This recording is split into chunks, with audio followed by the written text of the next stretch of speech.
materials that we're using for a lot of these things, we're trying to make them available eventually through this website, but in the interim, we're trying to, as fast as possible, link everything through a GitHub repo. I think that was posted to Slack yesterday and also tweeted out from our Twitter account. It's under 2018_materials. So let me Slack that one again into general.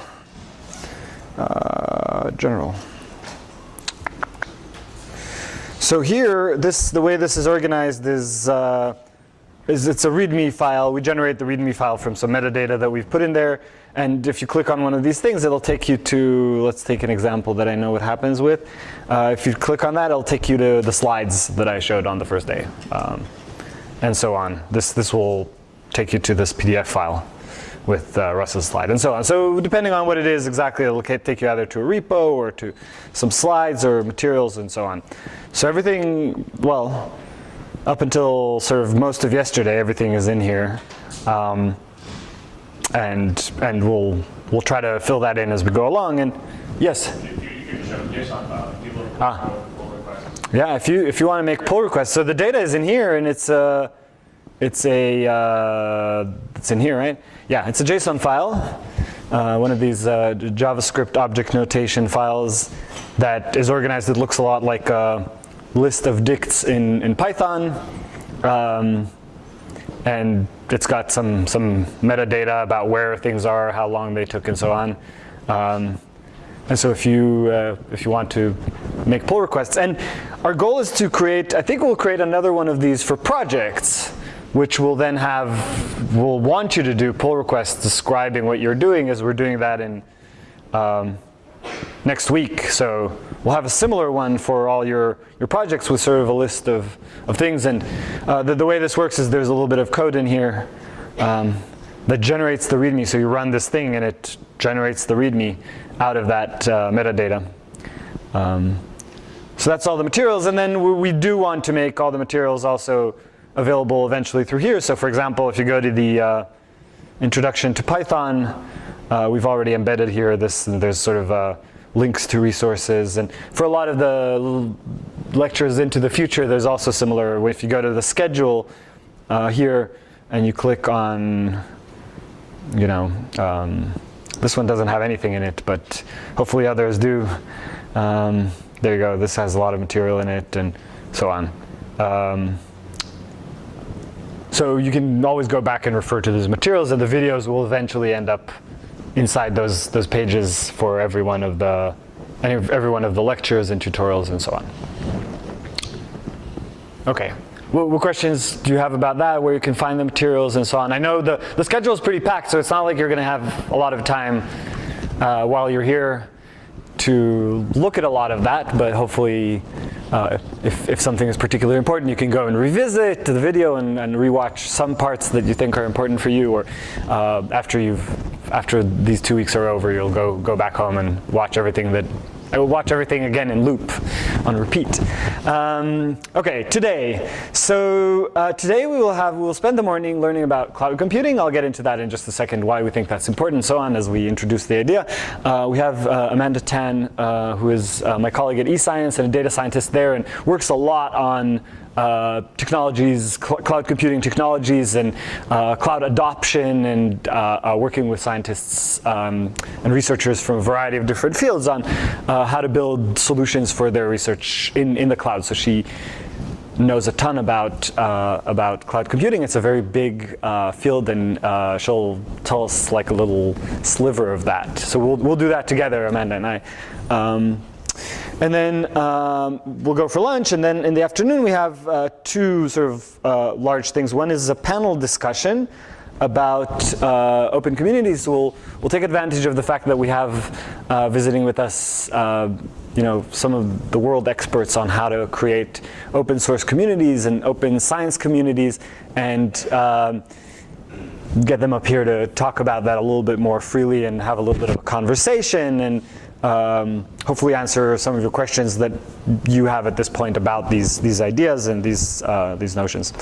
And then in the late afternoon, we'll have Satya Ghosh and Chris will do a tutorial on tools for reproducible pipelines in neuroimaging in particular. So a variety of different tools that allow you to create pipelines that are reproducible for neuroscience more specifically. I think Fernando presented sort of a set of ideas that are sort of broader and more general, and Sartre and Chris will go specifically into things that are built for neuroscience and neuroimaging in particular. So that's today, and then dinner is on your own, and we'll probably adjourn here at around 6 and go off to do our things. Any questions about the schedule for today? Any comments, any ideas, any feedback, anything you want to say? Are you all awake? More or less? Okay, good.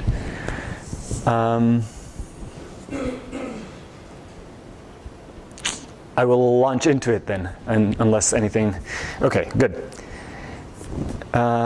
So the materials for this are, I'll Slack them to you, are right here in neurohacademy.github.io/cloud101_AWS. So let's talk a little bit about cloud computing. And so the underscore AWS there stands for Amazon Web Services, and that is the cloud service that we will use for today's demonstration. Cloud computing, even more so than other topics that we're teaching, is really complicated and intricate, and one where you need to make all kinds of choices, like whether or not you use AWS or another one of the big services, or a small service, or a combination of services, and sort of the complexity is really high, and it's actually one of the things that I think that we teach in this course that I think is relatively less known, even to people who have a lot of experience with data science. Still, that topic is a little bit. Can I make it bigger? Yes, I can. Let me make the font bigger. And we've had, I should admit, in previous years when we did this, we've had partial success in teaching this. And so I'd like to actually just, if you use, let's say, if you've used more than just tried out a cloud computing service, if you used it for a project, could you raise your hand just to see? Okay, so a few of you have, and that's actually, I think, changing rapidly, that people are starting to do this a lot more. I think it's not as common as it could be. And one of the reasons that we do teach this here is that we think it's a pretty useful tool, and one that has a lot of potential for the kind of research that we do. It's just, I think right now there's a steep learning curve still, although it's getting better and better. A steep learning curve to climb before you can use it effectively, and there's a lot of little details to learn. And in contrast to a lot of our research activities, we need to think about how much it costs to do that. Actually, if you collect MRI data, you probably think about how much that costs pretty regularly. But when you do computing in a cluster environment in your university, you probably usually don't necessarily think about the costs immediately. And here the costs should be always on your mind, because it's like a utility. It's like a resource that is kind of going away. So it's like scanner time. You should think about using cloud computing like you think about scanner time. When you book it, it costs some money, and if you spent that money, and if your subject didn't show up and you had the scanner booked, you're not going to be able to get back that scanner time in some sense, right? That's money that is lost to you, depending on your scanner, of course, but in general. Sure. Okay. So what is cloud computing? I've started already diving into a little bit of the details. In general, it's a large collection of different kinds of things. It includes, publicly available services like Dropbox. You could think of Dropbox as a cloud computing application, and Google Drive and Google Docs, they all live in the cloud in some sense. Gmail, in some sense, is a cloud application. I think of, in general, cloud computing as any service that you can access that where you can't really touch the computer that is running your service. It's somewhere else. It's on somebody else's in somebody else's data center. You know, you might say, okay, well that's true also for my cluster in my university. I never touch those computers either because they're somewhere in some basement somewhere. Let's just say these are computers that you can't. Not only can't you physically touch them, you can't actually usually talk to the person who can touch them. So they're somewhere in some data center owned by somebody else, and you can, in some cases, run some programs on them, and that's what happens when you use Dropbox or Gmail. You're running some program on somebody else's machine, and you're storing data there, and you're having communication through this. Or you can get a little bit more sort of access to the machine itself and do whatever you want. So run your own programs, run some new programs. And that's what we're going to show you today, is how you run machines. There's sort of two terms here. Bare metal means you get a machine for yourself, an entire machine for yourself, and then you're the single tenant. And there's this notion of multi-tenancy on some of these clouds.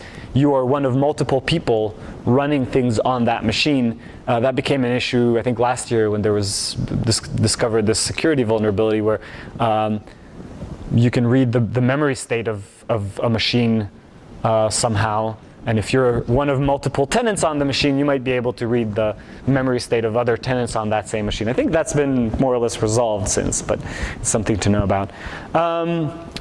It also contrasts with some services that are not publicly accessible. So the public cloud is public. Anyone can access that.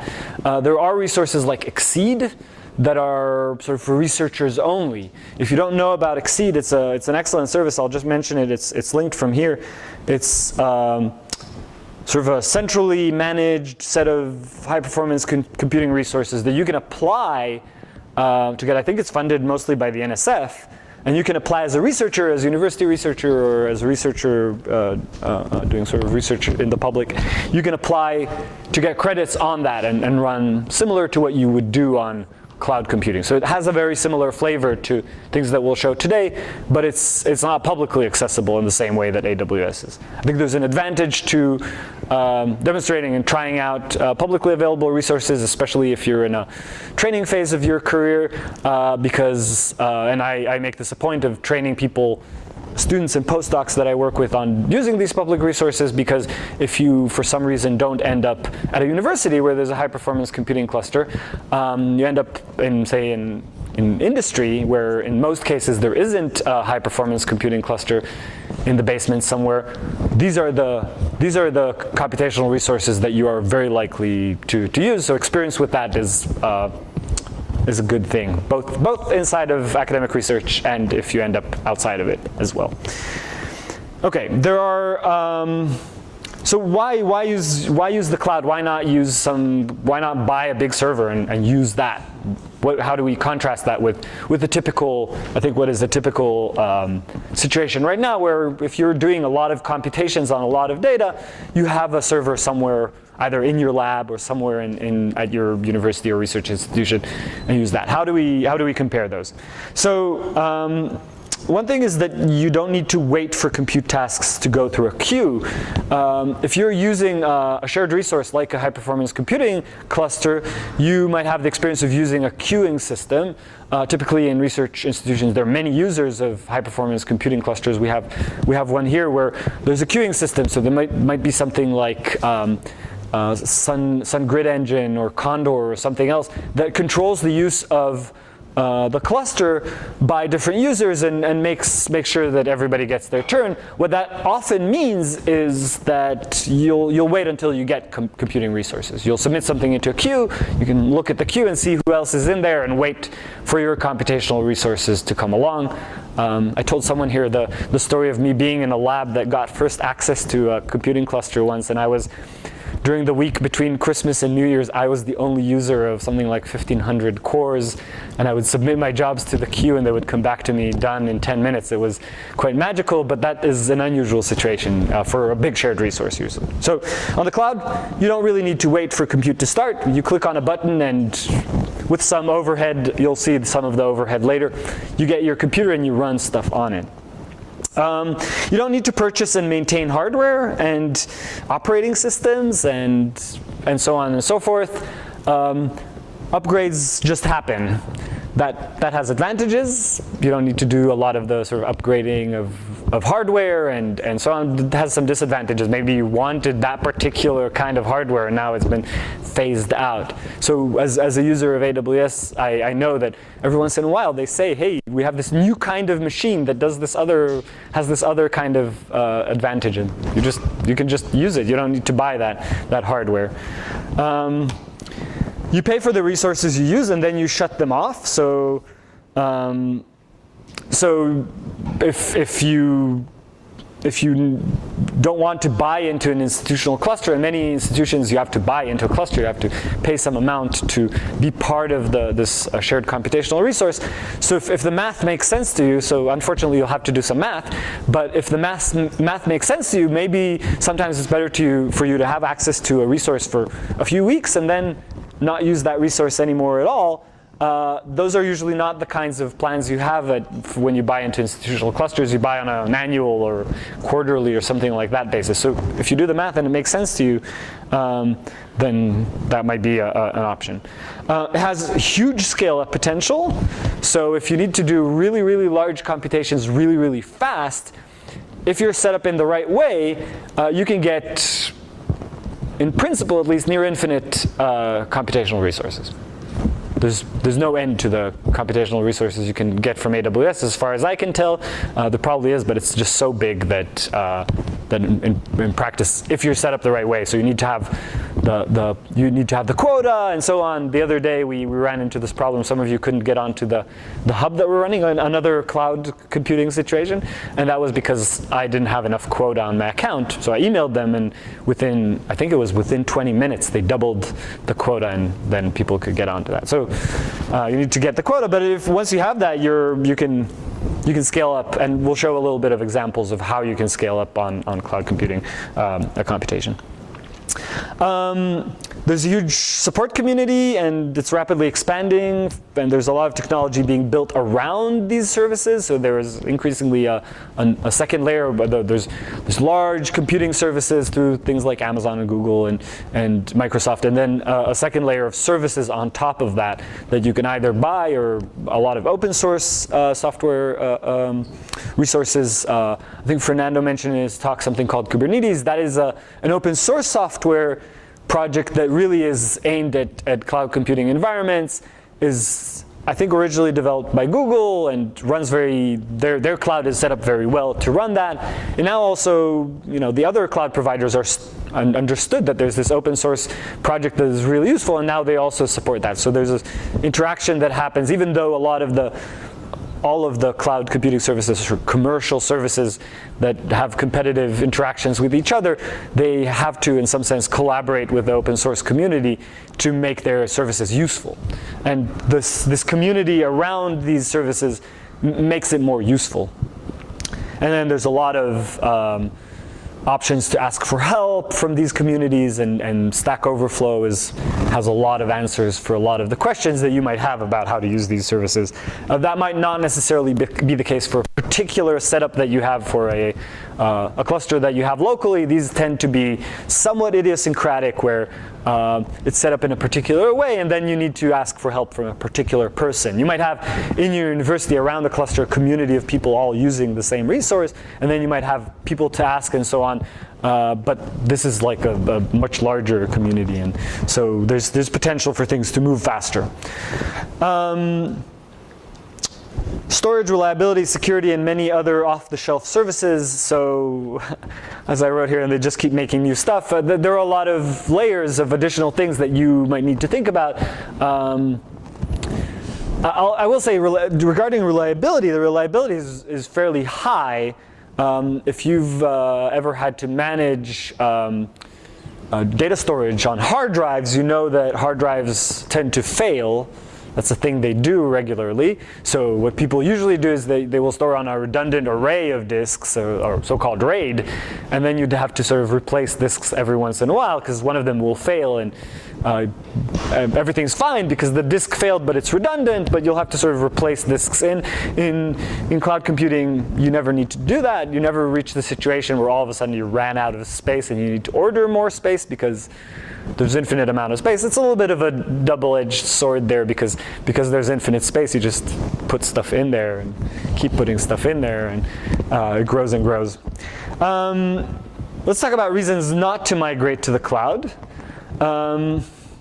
I've just told you a little bit about why I think it's interesting to teach and reasons you might do that, but let me tell you about why you might not do that. One case is you've already identified an adequate to your needs computing environment. You have access to Exceed. You have a supercomputer on campus that you just get free use on. I don't know, you have some other resource that is just too useful to be ignored, and you just don't need this. Then don't do it. You might not have the time to learn how to work on the public cloud. I mentioned a learning curve before. In the next few hours, you'll just be sitting here and doing that. But maybe when you go back, I won't lie to say that we'll teach you everything you need to know about these things. This will be the first step maybe, and you'll get some resources. But you'll need to learn stuff, and maybe you don't have time to learn. Rob Fatland, who is the eScience cloud czar and does a lot of the sort of manages a lot of the work that we do around the cloud. He likes to put up the Red Queen from Alice in Wonderland because he thinks that that's an apt metaphor to our sometimes feeling that even though we're running faster and faster, we keep staying in place. And that's a feeling you often have with these technologies because they keep developing really, really rapidly. And now you've learned you've mastered something, and there's the next thing already. So that's a feeling you might have, and maybe that's not something you want to spend your time doing. If you operate your computers at a very high duty cycle, you're constantly running things, then cloud computing might not be the thing for you. If you're constantly running at a fixed rate of analysis, then cloud computing might not be the best case for you. The best case for cloud computing is when you need a lot of resources for a short amount of time, and then for months you might not need any more resources. So it's actually, I have a lot of these kinds of use cases where there's some large data set of brains. I need to do some intense analysis on that. And then at the end, I do some reduction step. I reduce it all to like a big table.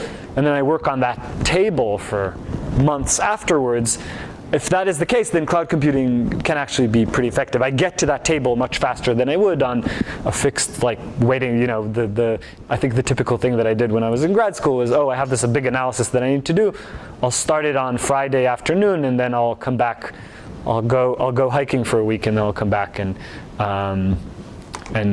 extract the data from that. So instead of doing that, nowadays I start it on Friday afternoon, and then I start working on Saturday morning. Is it healthier? I don't know, but faster, sure.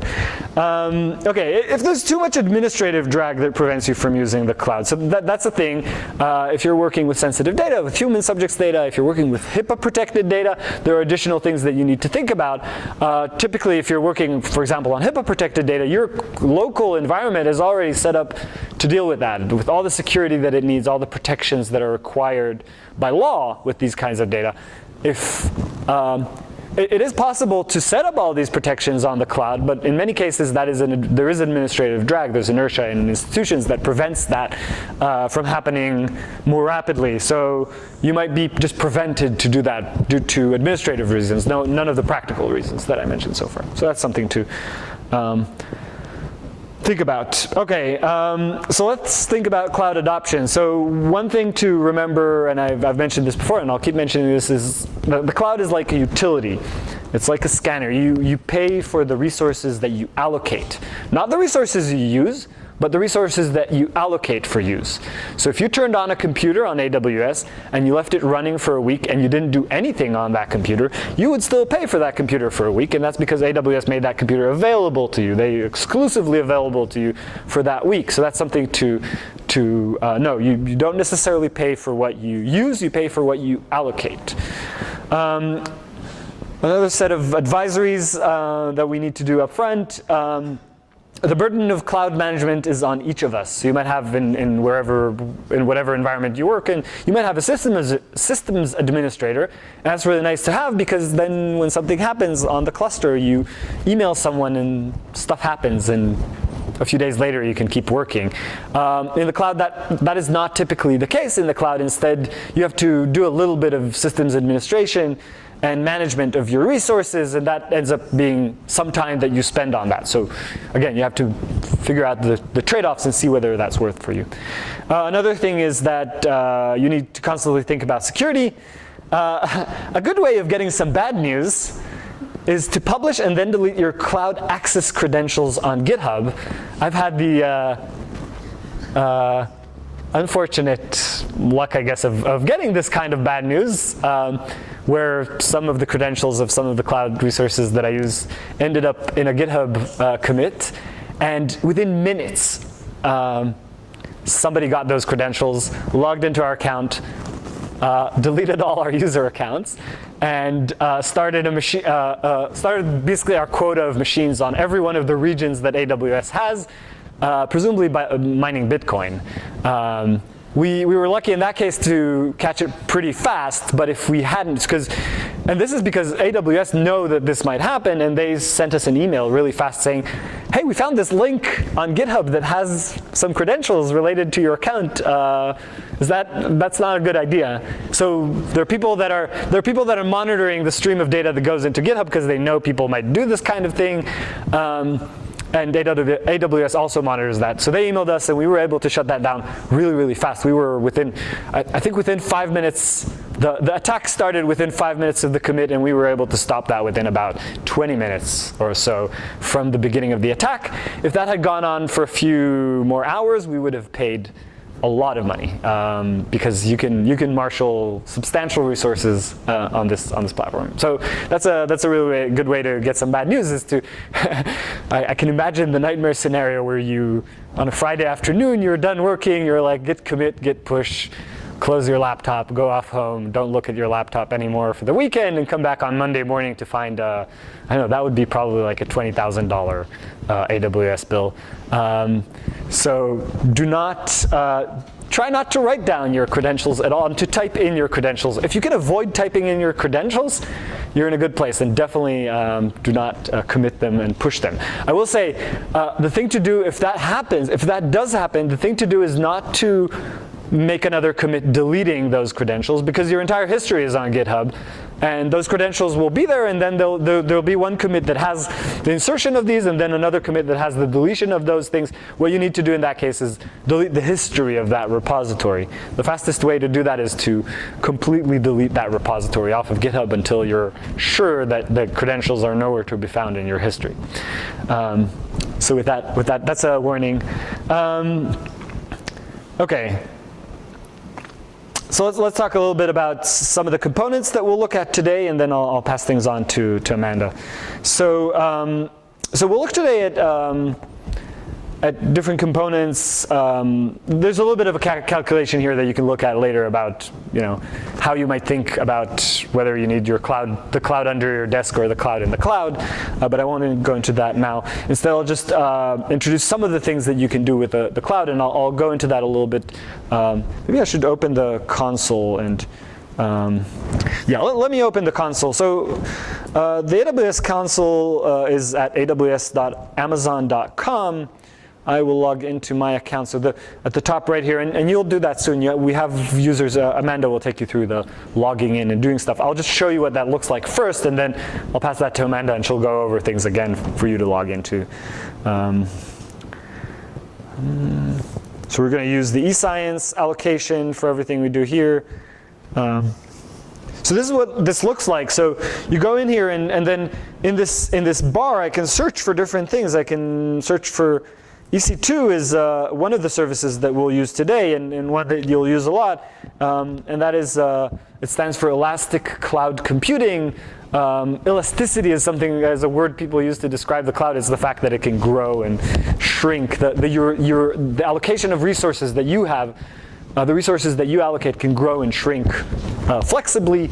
So elastic cloud compute means that you can start, so launching an instance here means starting a computer or renting a computer from AWS. So that's EC2.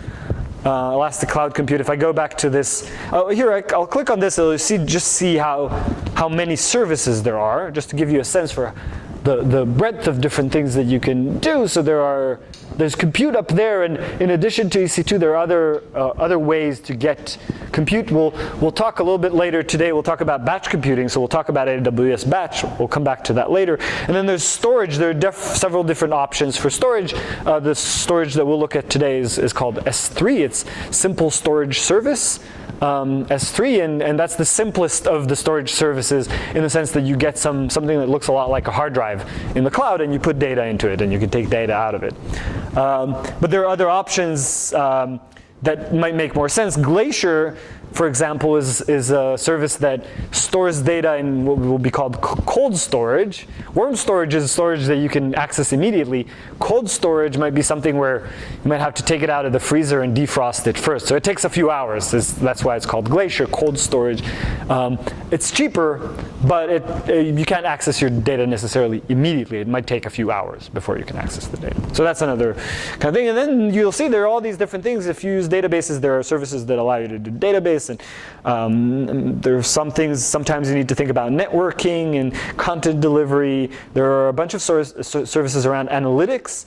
Usually when people talk about analytics, they think a lot about sort of tabular data and so on, but you can build the analytics solutions even for image processing and things of that sort. Yeah, lots of different things, management tools for managing your cloud usage and so on. So there's a large breadth of things here which can be a little bit confusing. And so today we'll do only EC2 and S3. One more thing to point out. Do I still have my console? Here's a console.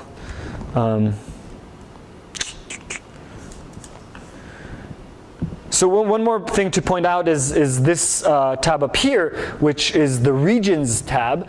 So AWS has, I think it's basically where physically the buildings, the big warehouses that hold the racks with the servers are. So they have servers in different places, and you can access all of them. I don't know if there's any advantage to accessing one that is physically close to you. Is there? Latency might be shorter, right, if you're sending data. I guess, yeah, if you're sending data to Sydney and back, it might take slightly longer than it would take if you were sending data to Oregon and back. So we tend to use Oregon. Today, we will use US East Ohio. So for everything that we do in this course, remember, we're in Ohio for the purposes of AWS, which is the US East 2 region. You'll see that in a little bit more detail later. And that ends up being important because, not only because of this latency issue, but also because if all your resources are in one region, that tends to reduce your costs. If you put your data in the same region as where you're doing your compute, you don't have to send the data from one data center to the other. So if we'll do S3 and EC2. If all your data is in S3 in one region and all your EC2 machines are in another region, you end up paying for the transfer of data between those data centers. But if your data is in Ohio and your compute is in Ohio, you don't pay for that, what's called egress. A lot of the cost of the S3, the storage, comes from what's called egress, which is taking data out of the cloud, which is yet another reason if you're using storage, if you're storing stuff in the cloud to do your compute in the cloud as well, is the fact that you don't want to egress your data every time to your local machine. And you will not pay for egress if you're doing the compute within the same region as where your data is stored. So these regions end up being important, and we're in Ohio. Okay, so I think I've shown everything that I wanted to show, and so now we'll go into a little bit more detail. So Amanda will take us from here. You need a dongle for that. Does anyone have the special dongle that these new Macs require to connect to HDMI? Thank you.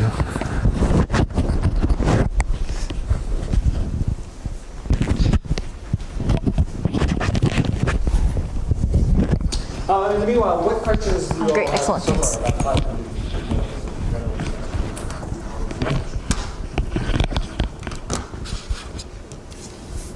Okay. I guess that was all either crystal clear or you're just zoning out, which is fine.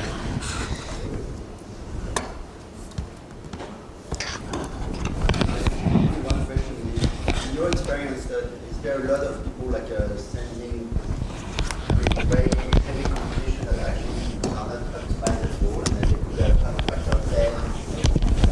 Is that common that you? I've seen that. Yeah. I don't like need to care about my code because this is like a. Yeah, so I've done that. Exactly what you described. So I think I'll try to sort of paraphrase what JB said. Maybe I'll grab the microphone just to answer that question. Sorry. So JB asked, do you see cases where you don't spend a lot of time optimizing your code because, well, you're doing this on 1,000 subjects. Let's say I'm analyzing the entire Human Connectome project data set, 1,200 subjects. So, you could spend another week optimizing your code so that it would take 20 minutes instead of an hour for every subject. But you're saying, okay, I'm going to sit here, I'm going to parallelize this arbitrary, I'm going to get 1,000 machines and I'm going to run this in an hour now, or I'll run it in 20 minutes a week from now. But the cost is, I can do the math and calculate the difference in cost. And in my opinion, I can calculate that as well. A week of my time is usually worth a lot more than that difference between 20 minutes and an hour. Participate in global warming by burning all those, hitting all those CPUs. Say that again? This is like a global warming. Oh yeah, there's a global. I need to factor in the global warming effects that I have. It's true that I think Bitcoin mining is now like an actual problem in terms of the energy cost of that. Yeah, so there is the ethical issues to consider here as well, as always, about how much. I don't have a good answer to the ethical issue there. I don't know how to deal with that one, really.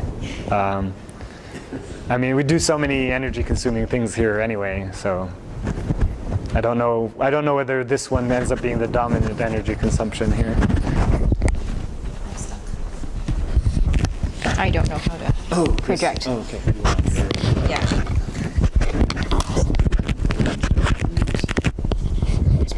Okay. Great. Excellent. Thank you. Huh?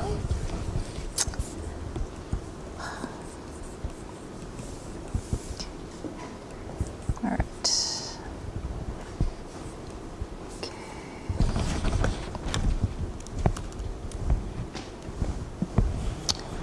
Alrighty.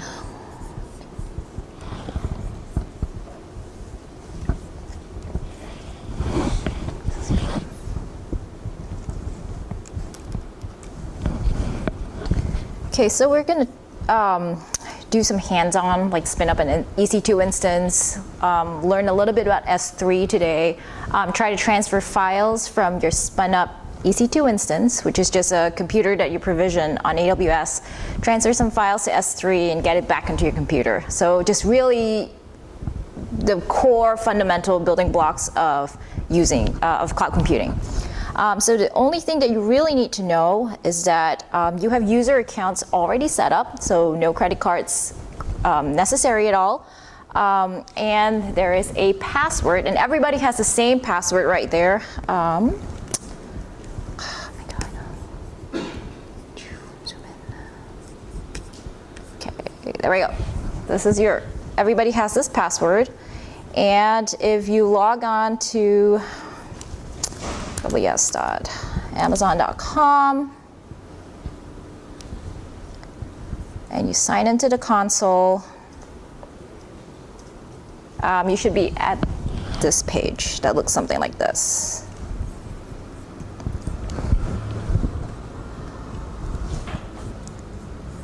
And your IAM username should be your GitHub username. So for example, for mine, it would be this. And password would be this.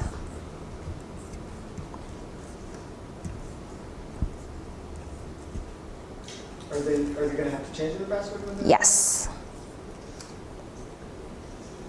And once you sign in, you'll be taken to a page that looks something like this. You can enter, and then again, the old password would be the NeuroHack one. And then,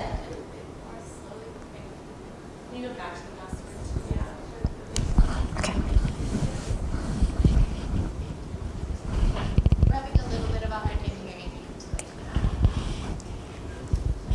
Lots of space in the front.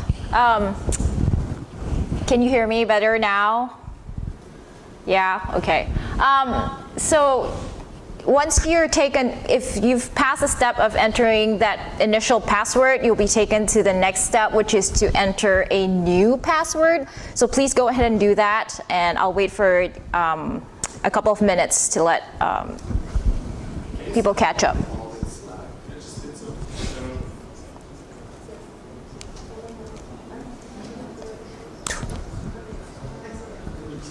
And maybe send also the console, the console, eScience console. yeah, I think if you sign into aws.amazon.com, you should have, it should look like something like this, right? And then so for your account ID, and also there's steps that are on the tutorial in case you missed something. Sorry, I know this is like in a stream of consciousness writing, but yeah, all the information that you really need is here, except the password. The username is the email? It's your GitHub username.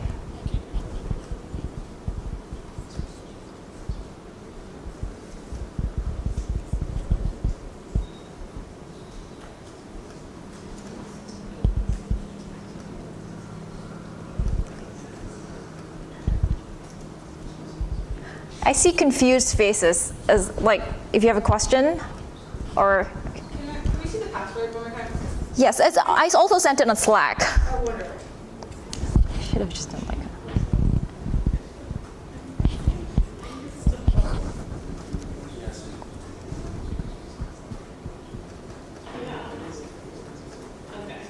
Okay. Well, I'm not crazy. I'm doing very Okay. All right. So I'm just gonna go ahead, assume that everyone's passed this step of entering your own password that you remember. Because if you don't remember your password, there's no way of resetting it. So I'll have to create a new account for you. So please remember your passwords. Okay. All right, and then you should be, the next screen that you should see is something that looks like this. Yes? Okay, all right, great. And you would want to click on Launch a Virtual Machine, which is right here. A virtual machine is EC2. And the next screen looks exactly like this. And you would scroll down and you would find the Ubuntu server.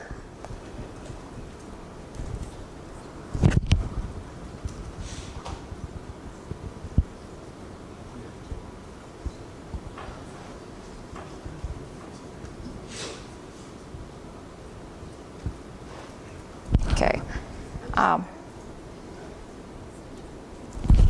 Okay, and then you would click on Select the Ubuntu server. Wait, Yes. getting some Slack messages that people are still. So let me try to sort out those who are having login issues. I can add them on my end, right? Yes, you can. Okay, well, let me take a minute to do that. Okay. Okay, show of hands of who can't log in using your GitHub usernames. Okay, yeah, well, let me try to sort that out real quick, because there's several of you. Oh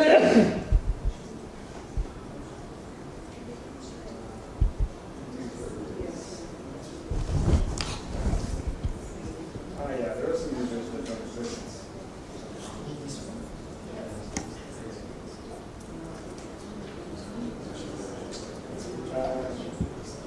If you are in that group of people who can't log in with your GitHub username, Slack me your GitHub username, so I can copy paste it into the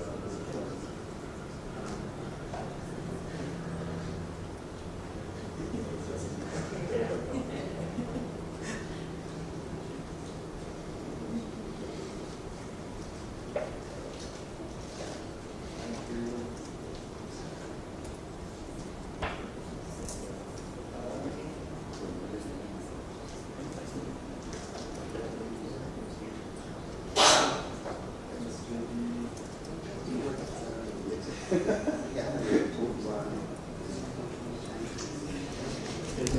already exist. We'll deal with it. So I have Lily, Jeff, Julie, and TJ. Anyone else? Okay. Well, let me just do the thing. Okay. We want to give them management console access. There are no programmatic access. No. Yep.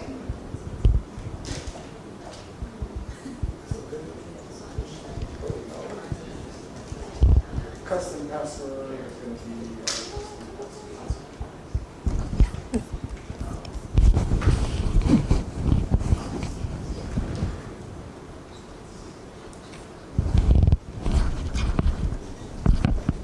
And they are in the NeuroHackademy.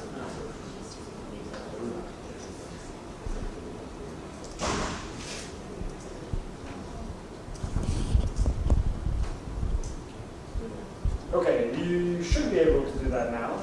Try that.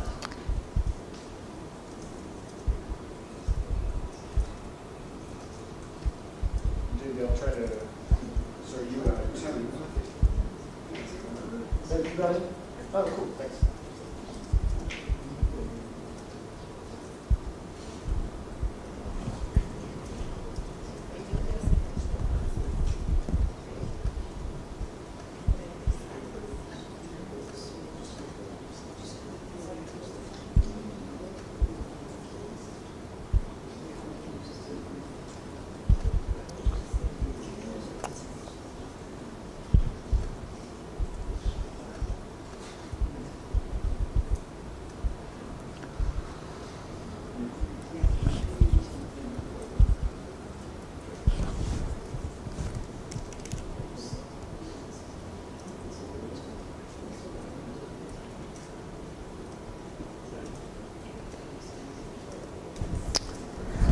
Okay.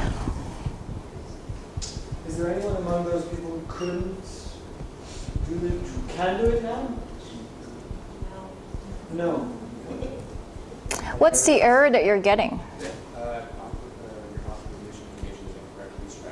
Do you have an existing AWS account? Ah, okay. Can you just try it in a private window or an incognito window?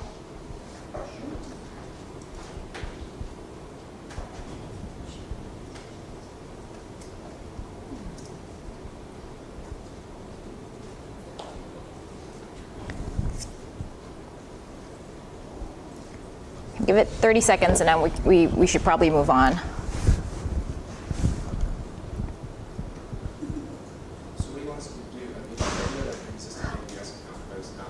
Well, if you want to use your existing one, that's fine too. What we're trying to do is just to launch an instance, log into your instance, install the AWS CLI, do S3.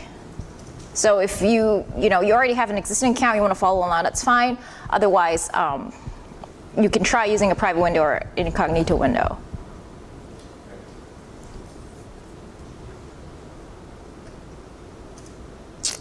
And there were 3 other people who couldn't log on. Are you still having that problem? Yeah, I'll just look at it. Okay, we'll come around later. Okay, yeah. And then, so there's 1, 2, another 2, you're okay? Oh, you're, okay. Let's move on. All right. Okay. If you can log on, just watch for now and we'll try to sort it out. Okay. You said you wanted us in Ohio, right? Yes. So yeah, it should say Ohio at the top right there. Yep. So right here, just make sure that you're in Ohio. That's the regions. Okay. And that's all you need to know at this point as Ohio, and then you launch your instance. We're choosing an Ubuntu server, which is essentially just the operating system of that machine that you're renting or that machine that you're provisioning. And go ahead and do select, and you'll be taken to a page that looks like this. Here it says choose an instance type, which is essentially just the different kinds of machines that you can rent from AWS. And you will see that it's code name T2s and M5Ds. And if you hover over some of these underscored, underlined descriptions, you'll see that some of them are general purpose, and you have compute optimized, which is high CPU machines, or GPU machines, or memory optimized, which is stuff that you would use where you need computing power with a lot of RAM. But for this demo, we are going to just use a T2 micro, which is the tiniest one possible. Can't really do much on it, but yeah. And then the next thing you want to do is review configured instance details. Okay. And if I'm going too fast, again, please stop me, because I tend to ramble.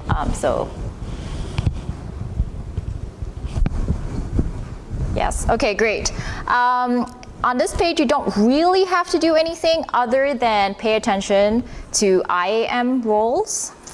So Ariel talked a bit about uploading your keys to GitHub. One way to get around this is by using something called Iam Roles. What it essentially does is it creates those keys for you internally so that you can talk, so that your AWS resources can talk to each other. The way they communicate with each other is it sends things called SSH keys.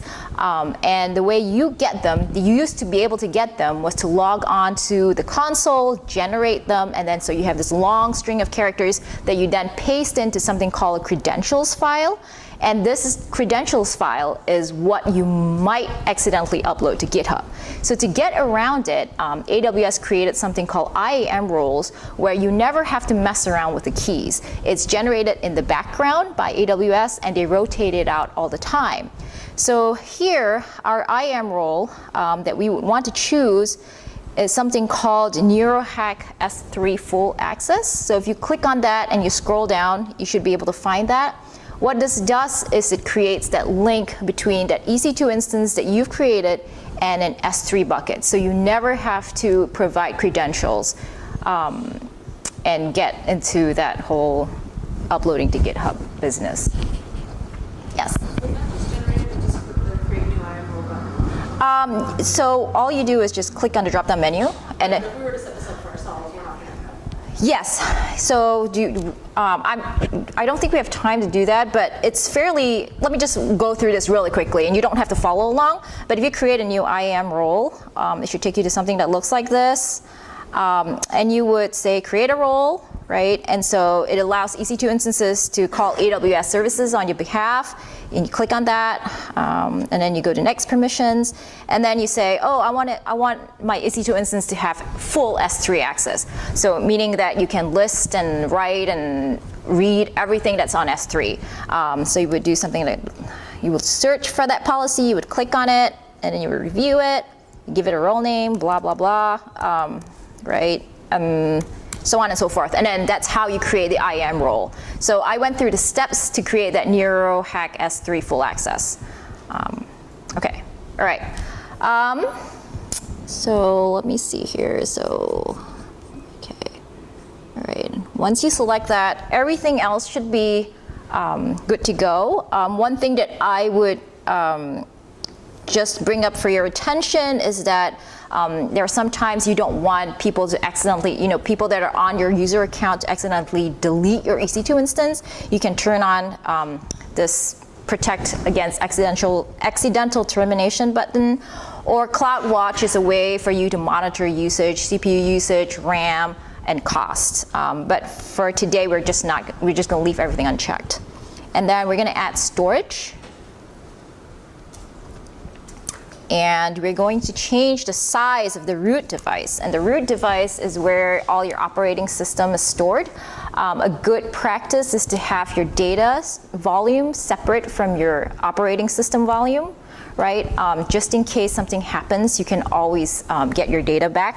So if you were to create a data volume, you would add a new volume, which we're not going to do today. I'm just going to show you how to do that very quickly. And you would say, look, I want a 500 gigabyte data volume, right? And so if you see here, device, it says /dev /dev/ /dev/sdb. When you log onto your machine, you won't see this data drive, so you would have to mount it. So again, there's a learning curve on a little bit of systems administration when you start spinning up instances. I'm going to get rid of this. Okay, and I'm assuming that everyone's gotten here, right? Okay, great. And then we're going to add tags. Now tags are very important because tags are what helps you understand your cost. So when you look at your bills and there's things without tags, you don't know who created them. You can't go after them. If they've spun up, instances, big instances, and it costs you like $2,000 a month, you can't go after them. So make sure that you always tag your instances. Tag every AWS resource. Anyone that's on your account, ask them to tag because that's how you hold them responsible for what they spend. So right here, we're going to have a key called owner, which will be, can't type, NeuroHack. So please use NeuroHack dash your, yes. Here? Okay. Okay. Okay, and then we're going to add tags. Okay, so please put in a key owner, which means you own that machine. And the value should begin with NeuroHack dash, and then please put your IAM username. The other key that we would want to use would be name, which is a name that we will give the machine that you've provisioned. Again, the same value.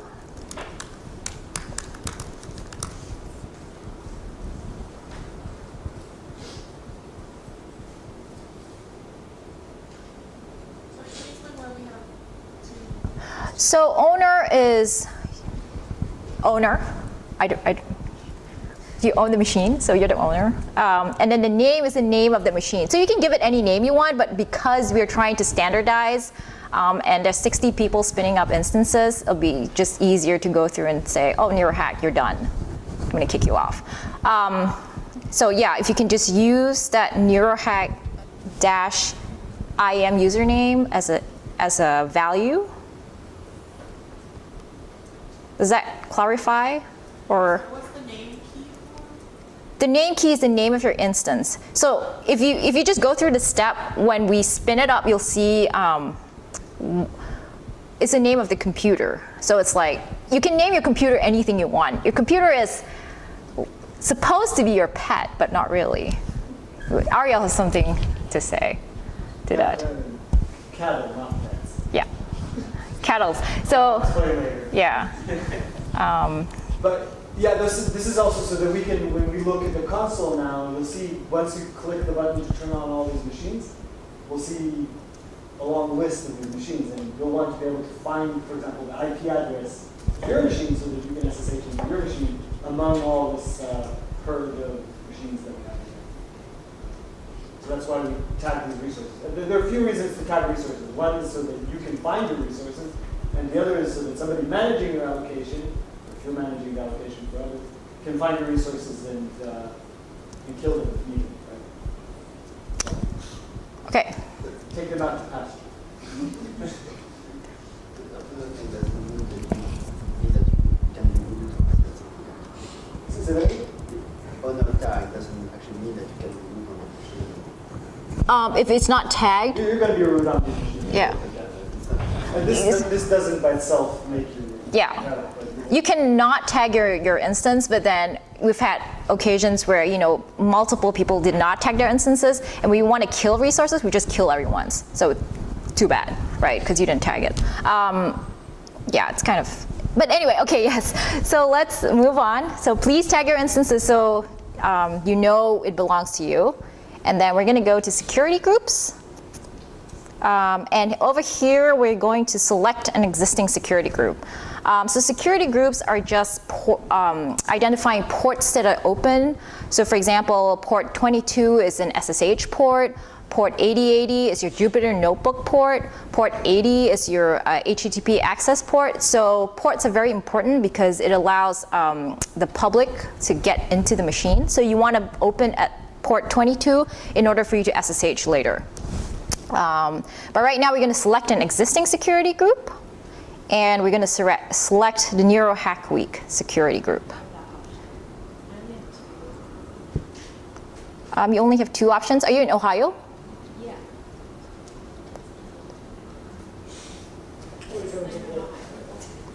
Okay, does anyone else have that problem? Does everyone else? Just the display. Yes, everybody has NeuroHack Week SG. Okay, great. And you should see that the ports that are open are 8888 and 22. Jupyter Notebooks. Okay, 888 is Jupyter Notebooks, and 22 is SSH. And final step, review and launch. Should see a page that looks like this. And when you click launch, don't go too fast. Right here on this page. Great. Okay, so please remember to download your key pair, because if you don't have your key pair, this is the only time that you will be able to download your key pair. You would want to click on this and say create a new key pair. And your key pair name would again start with NeuroHack and your IAM username. Again, if this is your own account, you can give it whatever name that you want. The reason why we're starting it with NeuroHack is just for us to go in easily and be able to delete stuff. So you can always give it whatever name you want, but not at this instance. Okay, and then make sure you download the key pair. Yes? Where's the option to add a key pair? Once you click launch, you should see a window that pops up.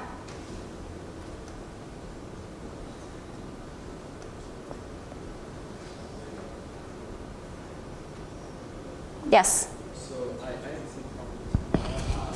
I'm in Ohio, but I don't have the free stuff. So my window, when my window was smaller, I couldn't see it when I made it more expanded in it. Where should we store our downloaded key pair? Okay, that's a good question. Just give me 15 seconds. 15 seconds. Okay, so just to make sure everyone's here, and click on the button. Make sure you, oh, did I download it? Crap. Create a new key pair. Okay, so download key pair. Oh my God. Okay.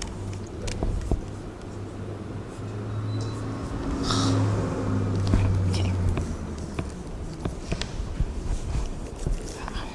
Okay. Hey, All right. what's a key pair? A key pair is a bunch of jumbled up letters and numbers that helps you connect to the instance that you have launched. Right? It's a security code, so it looks like this. It doesn't mean anything. But if somebody gets it, they can log onto your instance. So yeah, that's your key pair. And somebody asked me, where should you download it to? You can download it to anywhere on your laptop, as long as you know where you downloaded it to. So maybe that's a non-answer. But usually it just ends up in my downloads folder. Yes, it can be anywhere, as long as you know where it is. Yes? Can you just show the rules there? I just don't see the NeuroHack ones for whatever reason. Instead of the rules. So somebody mentioned, please expand your browser. It's still not there? A lot of them, I just don't see this one. Oh, okay. I open in Ohio? Okay, hang on one second. Each one, yeah. Okay, can I just go ahead and launch my instance and then, okay, if everyone else is there, just launch your instance. Otherwise, no, hang on, I know, I'll show it to you. Okay. Oh my God. Okay, EC2. All right, I'm going to step through again if in case you want to follow. This is going to be really fast so that I can get back to this gentleman's question. Okay, select. Okay, T2 micro, configure instance, Iam Role.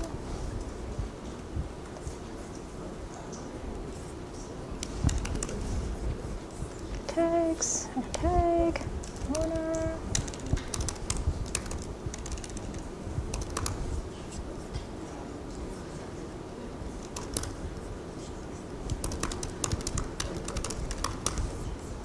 Okay, security group, select an existing security group.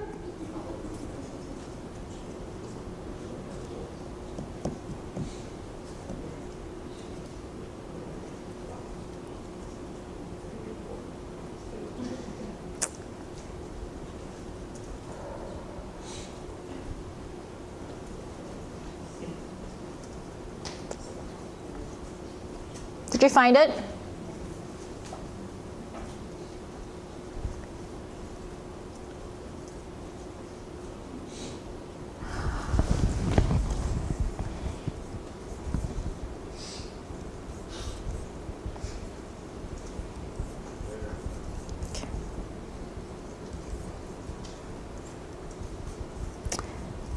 So if you don't want to create a new key pair and you already have an existing key pair that you've already downloaded onto your machine, you can always just say, choose an existing key pair. And so for my case, I would select a key pair that I already had and just go through the same motions again. So you should have seen a window that looks like this or be at a window that looks like this. And if you click on this little number here, it's an identifying number for your instance, and if you click on it, you would see name and an instance ID. So that's why we wanted to give it a name tag so that this value here actually shows up.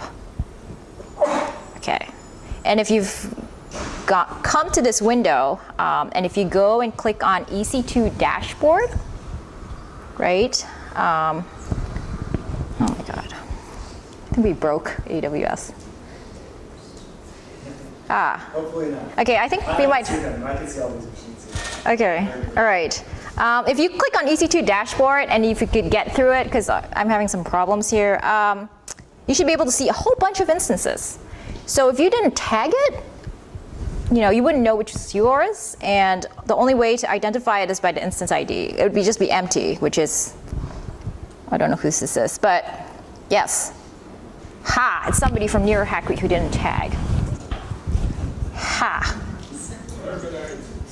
Let's see whose key pair this is. Okay, we're gonna hunt you down. Daniel M. Lowe.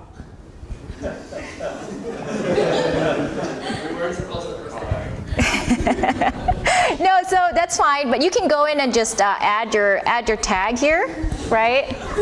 And so it's NeuroHack. Yeah. Oh, we do have? Okay. All right. All right, there you go. Okay. So we're all good there. Right, so you can either scroll down and find your own instance, which you would need to because you would need the IP address.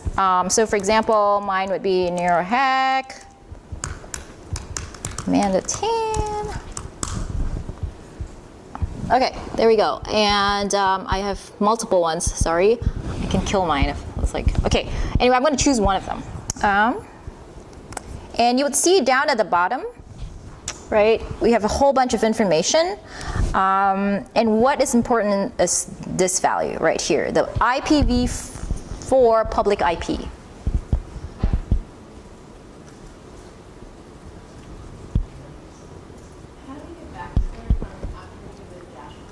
Okay, so from the dashboard, the easiest way is just to search for your name or your IAM username, right? So for example, I would say Amanda Tan, right? And all my instances would show up. For some reason, Daniel's one shows up. But regardless, this is how you get to your instances.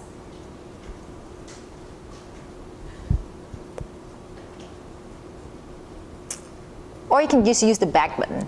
It'll get you back there too.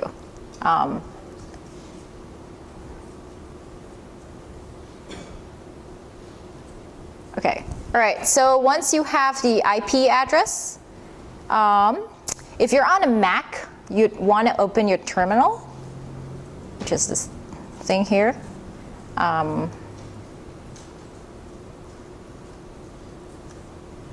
Okay, and you should see something that looks like this. Can you respond? Yeah. Brrr. Okay. Brrr. Okay, and then I'm going to go hunt for my key pair on my machine. So you do need that key pair. So just, oh, if you're on a Windows machine, is anyone using PuTTY? Okay, Windows Bash. Okay, if it doesn't work for you, if you can't log on using your terminal, you can always open your Jupyter Hub account, and there is a terminal dropdown in Jupyter Hub that you can also use. Okay, but I'm assuming that everyone has the terminal right here. Okay, and then I'm going to go hunt for my. Git bash would also work. I figured out the window. Git bash. Okay, right. I'm assuming most of you are familiar with Linux commands. Otherwise, you just cd change directory into the folder that you're in, that you've downloaded your key pair into. And so I have a key pair there. And just a quick tip, if you don't know the name of the key pair that you use to launch when you launch your instance, you can always scroll down to the EC2 dashboard and it will tell you the key pair. Which, oh, I see what happened here.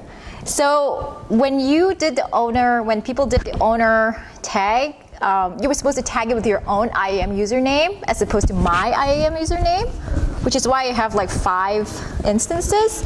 So yes, your IAM username.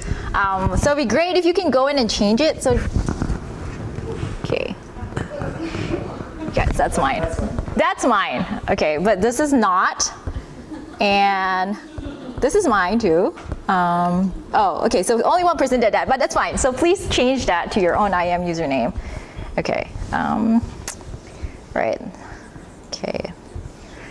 All right, so once you've located your key pair, you would put in a command that looks like this. Okay, sorry.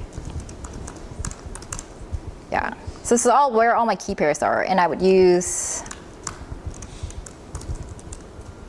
yep.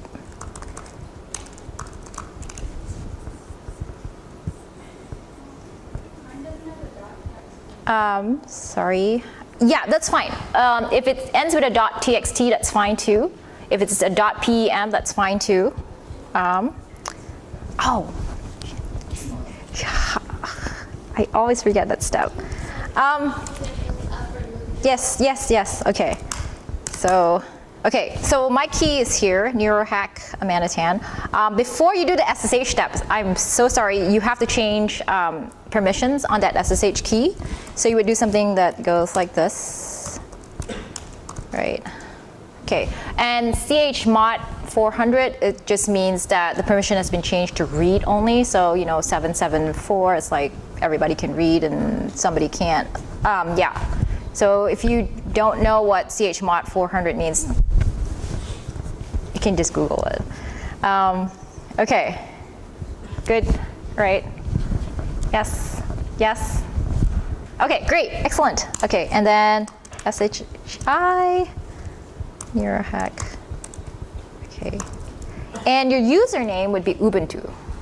If you spun up an AWS OS, which is, so remember when we created the instance, we used Ubuntu as the operating system, so that's why our username is Ubuntu. If you spun up some other flavor, let's say an AWS CentOS operating system, it would be a different username. So it would be like EC2 user or something. But right now it's Ubuntu at, and then you want to paste in, sorry. And you want to paste in the IP address right here.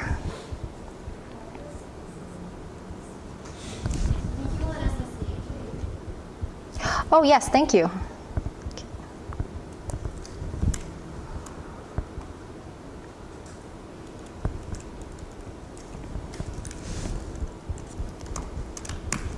Okay, all right. That work.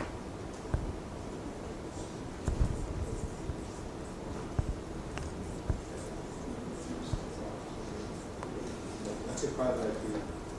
Oh, sorry. Yeah, discombobulated. Thank you.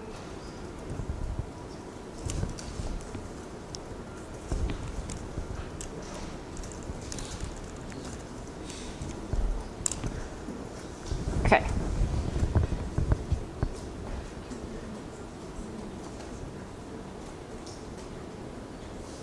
Are we all here, past here? Okay, great. So I'm assuming that everyone's on the same page. And then it'll ask you for a key fingerprint, which is just to make sure that your computer recognizes this other computer that you're logging into. So we just say yes, and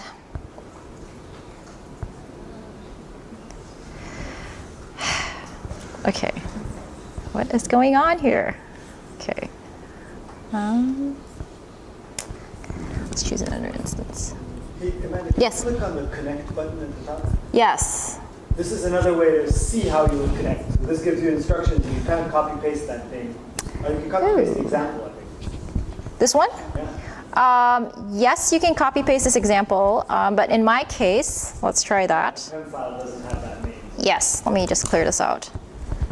And I would change it to, So this, the advantage of that is that it makes sure that the address is the right address.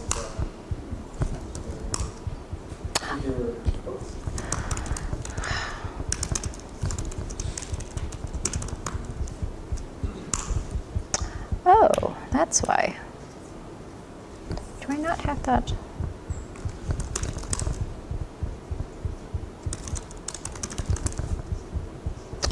Just give me a second here.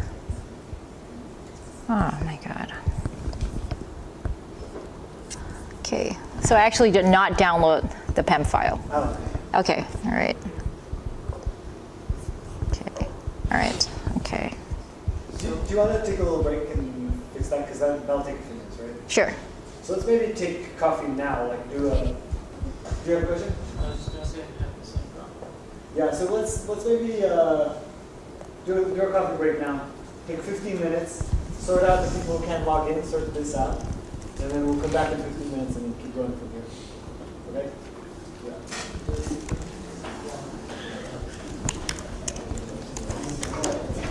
If you're having trouble logging in, come to me here and we'll sort that out.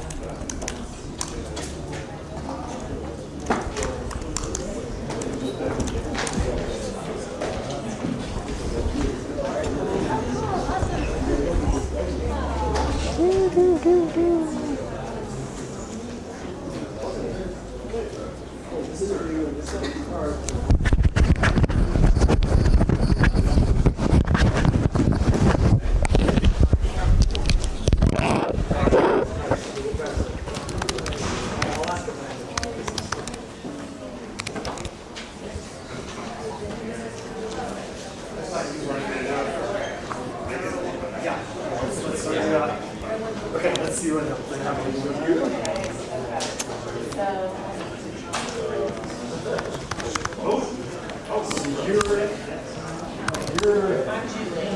What? Okay, yeah, let's make sure that so I can use another one of the services. Okay.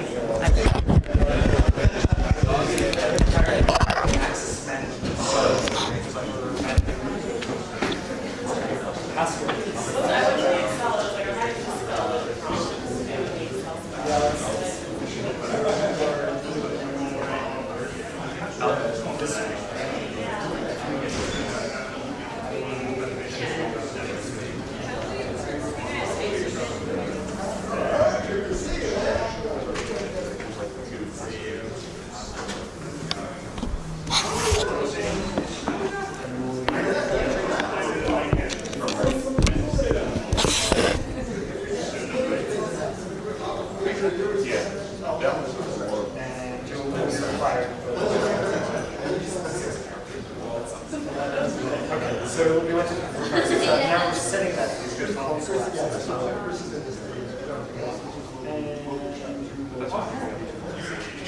Try that again.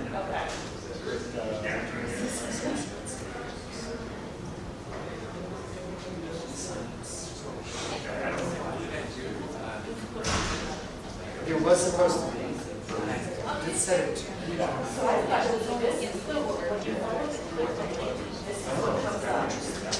I tried it on this one too, so it's different. Let me try it. That should match. That's what you would think it would be, right?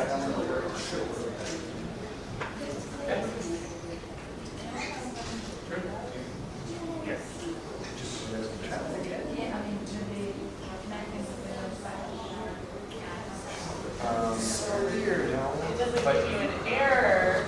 So it's weird that the link takes me to this US East one. That's what's weird to me. Oh, actually. Does it happen to you too? That's, yeah. Oh, this is, do you log into that machine a lot? I've never looked at it in the US, but I do. Might remember for you.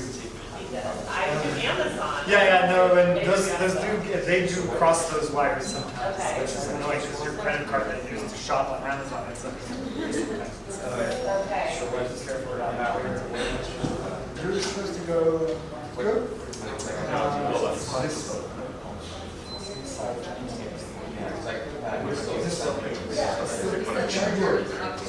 It's still something to ease. So what happens? And so I use my username and then the password and it just goes.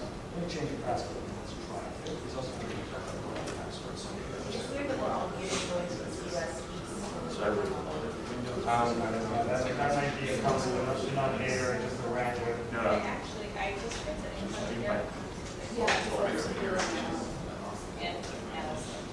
It's not easy to change. It's tricky when you do, so it's very hard to test what it would look like.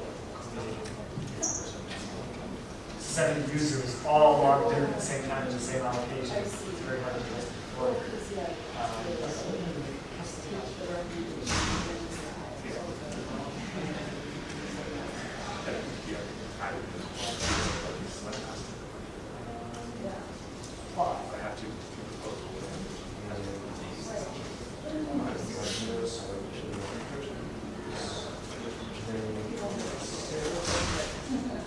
Should I just get rid of it? I might have your username. Okay, I don't know. Well, so you are in incognito though. I'm not. I'm trying to. Okay, let me do that. That seems like a good step. It's still signing into the US one, but yeah. Let's try changing some password. So mine is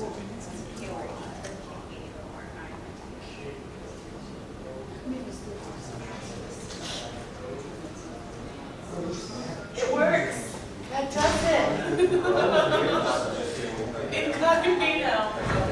But I have the PR still already reset my password. So, and then I just try again.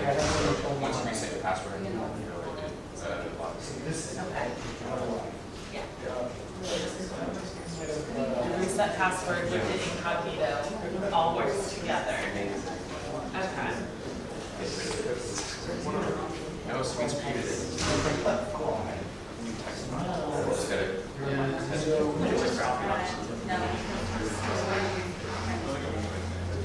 Just gotta.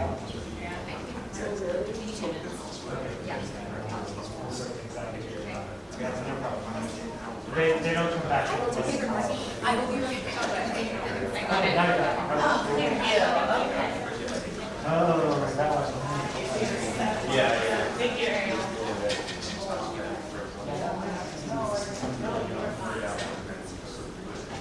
So what I would recommend is going to console.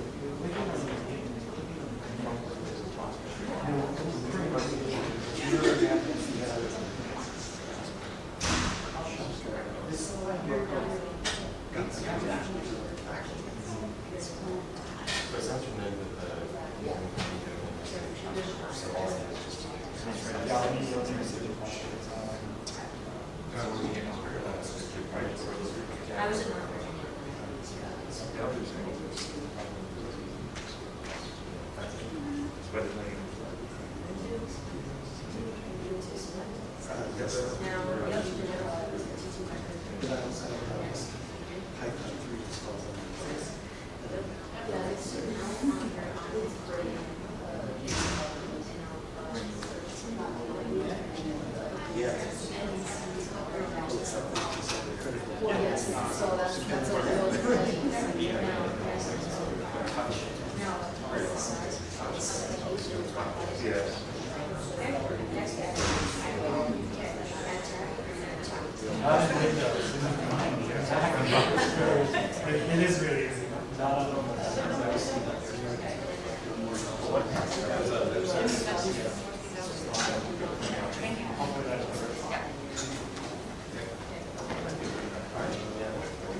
Why does it work?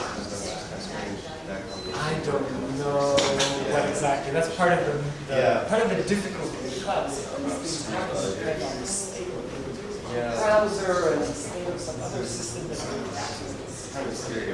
Well, that's perfect.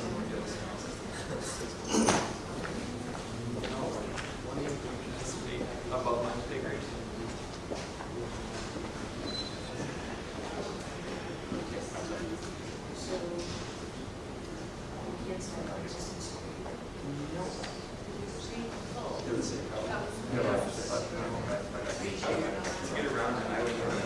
Hi, welcome. I have a name in advance. We've also carved. So, most of the breakfast is in the Yes, it's right across the street here. and so that works. Yeah, so this card.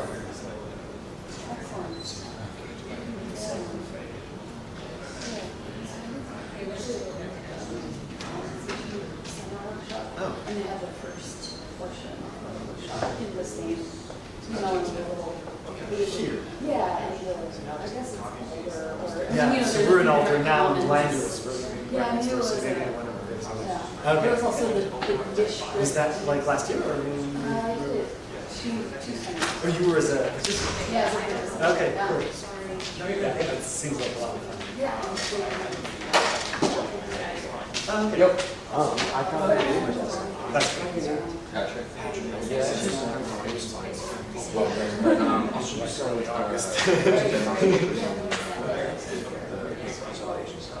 So appreciate it. Thanks, man. I'm not out of the dinner where, you know.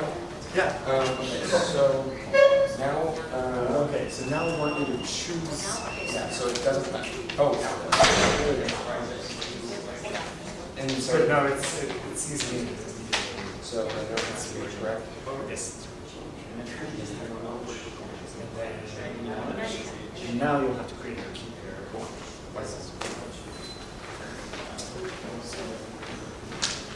Wait, Ariel, I also have a really important question. Yeah. That's how you. Oh, right, so there's.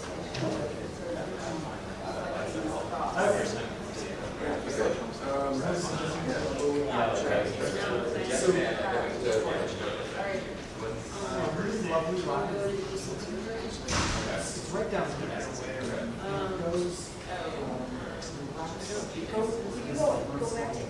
Yeah, you could. So you might come all the way here. Yeah. Yeah. Oh, yeah. Perfect. And you see yours. You need to scroll.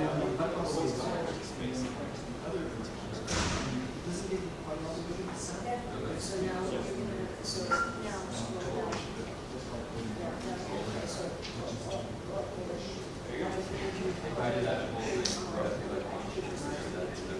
Windows files are just a pain in the ass. Sweet, thanks. Yeah, I am. You can go along with it, but what you want to do is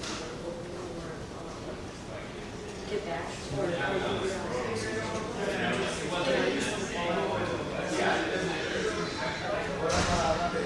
so make sure you navigate to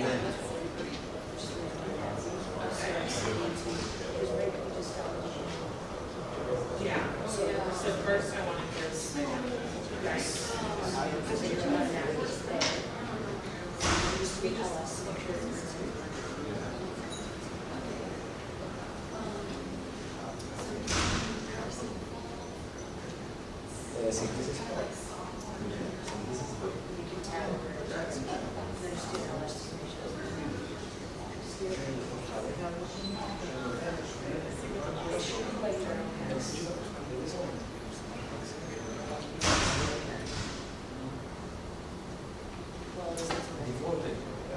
Okay, right here you're downloading data, or you go to data list.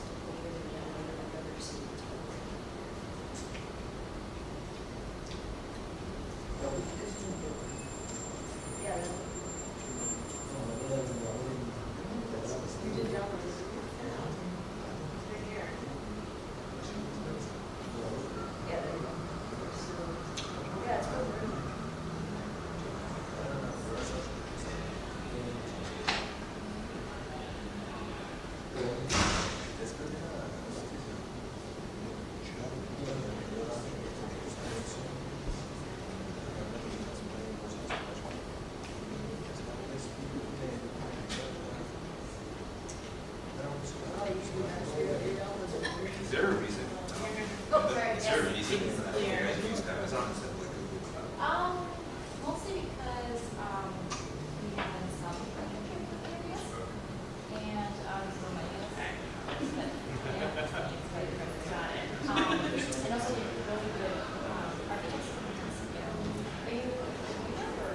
No, I meant. Oh, okay. So we work out at the eScience Institute, and they have people to come every Thursday to help out. Okay. Did you just go to test for someone? But yeah, Google is still making it. Just curious. Yeah. US.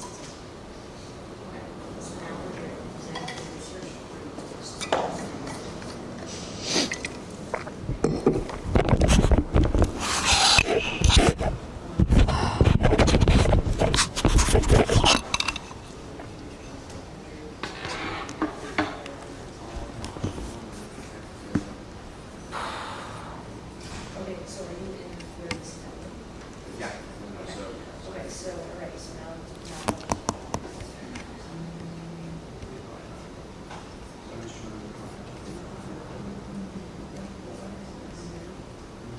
And then obviously when you do SSH, you're.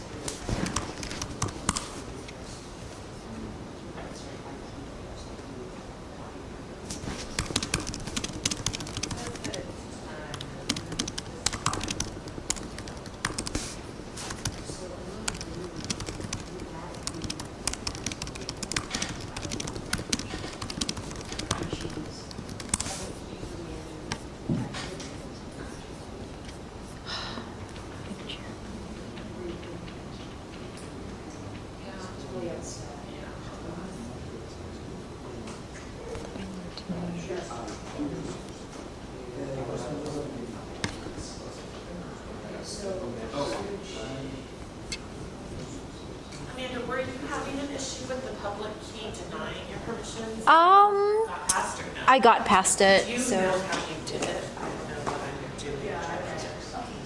Yeah, absolutely. I'm having the same issues when we combine.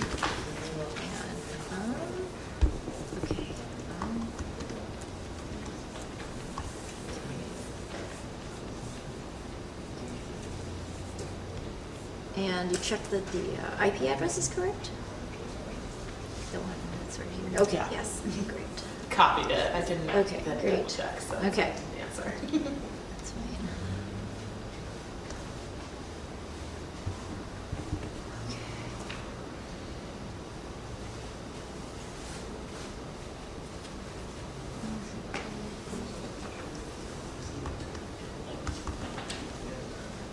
Oh, no such file or directory. Oh, I think maybe that's why.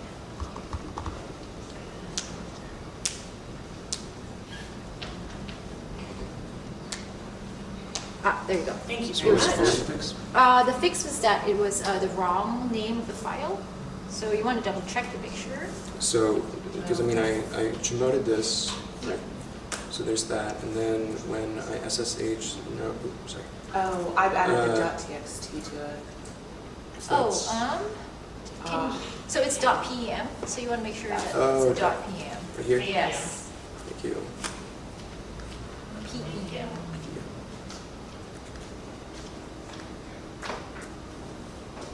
Yep. Thank you.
sort out your machine? Yes, I'm all good. Yeah, the coffee wasn't quite out when we went to break. No, that's fine. Early, so Okay. it'll take a few minutes. But I will need to scram at 11. I need to scram at 11. I need to scram at 11. At 11? Yes. Okay, yeah, but then I'll... Okay, great. Okay, you have 10 minutes. Yeah, and I'll actually, I think what I'll do is I'll go up there and I'll recap some of the things. Okay. Before I launch into Okay. Sounds good.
Hello. Yeah. So the idea for your show is more that if we want our institute to be in there, or is it for example, if I want to have an account or like a competition server and my friend also, does it make sense to have one together or it's separate?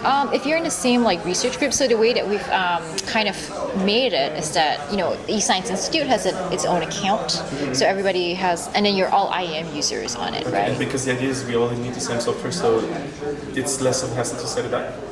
Is there a cost issue, also a reason to not have it split into individual accounts? Yeah. Well, so the institute, because the way because the institute needs yes, to pay for yes, the institute okay. pays. It's whoever pays for it. But, so if I'm kind of the only one in the lab or so, it doesn't make sense that I create one for the lab. It's Otherwise you well, would. it depends who pays, yeah. Yes, it depends on who pays. That's So- okay. Yeah, and if you were looking like for an individual account, there are ways to get like research credits. It's also education Yes. services and support. So that might be a way to go if you don't want to have to. If you're not looking at using it on a massive scale, Yes, that might be yes, a way to go. Okay, but there's not that. Okay. Yeah. Cool. Thank you. Yeah.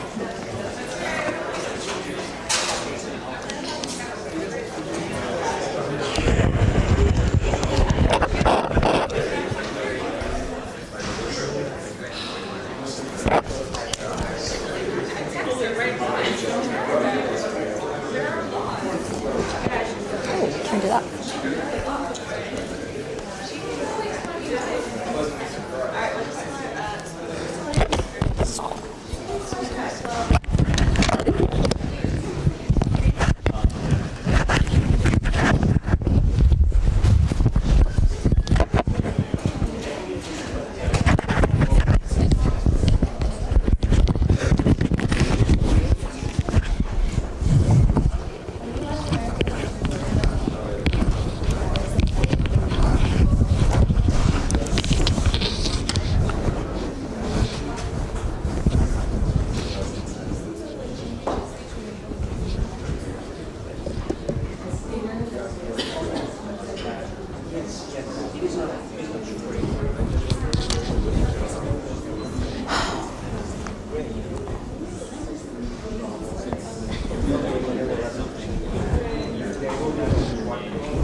Are we good? Okay, all right. We're just gonna plow ahead. So I'm hoping that everybody's on this terminal thing. Your terminal, okay. And you should be in, and if you are in your machine, so this is your AWS instance. This is your EC2 instance. And you would see that it says Ubuntu here. I'm gonna just clear this. And you should see, if you type clear, it'll clear out all this junk that was displayed on the screen. And so the first thing you want to do whenever you've provisioned an EC2 instance or any kind of, like if you have a new Linux machine, is you want to update and upgrade all the packages. So this is what we're going to do right now, which is updating. And sudo just means you have power user access.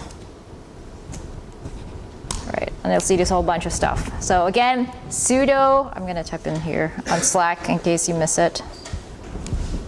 Ah, crap.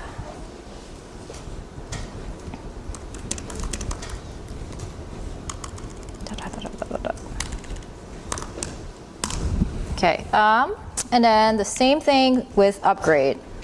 So sudo apt upgrade. And you want to say yes, you want to install a whole bunch of stuff. So this will take a while.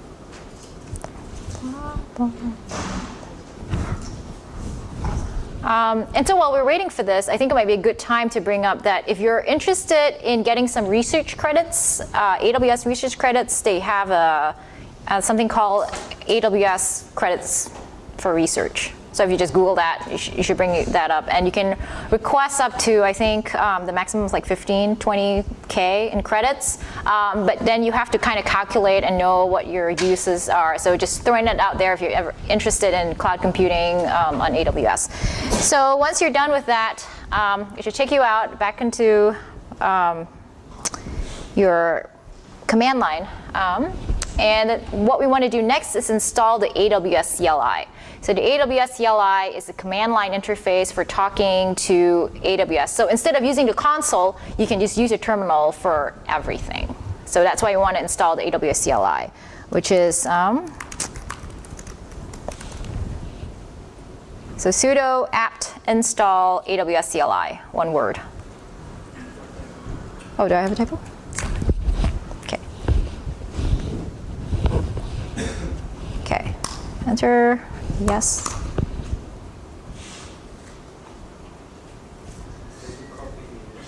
Yes, I will do that. It is also on the tutorial page. Wow, where's my mouse? Okay.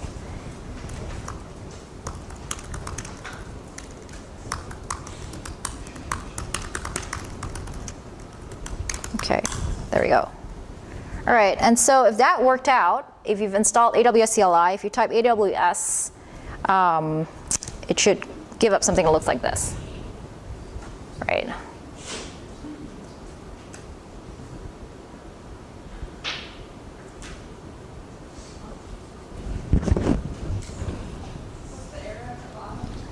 The error says the following arguments are required command. So we will give it a command. But if you get this is great. It means you've installed your AWS CLI.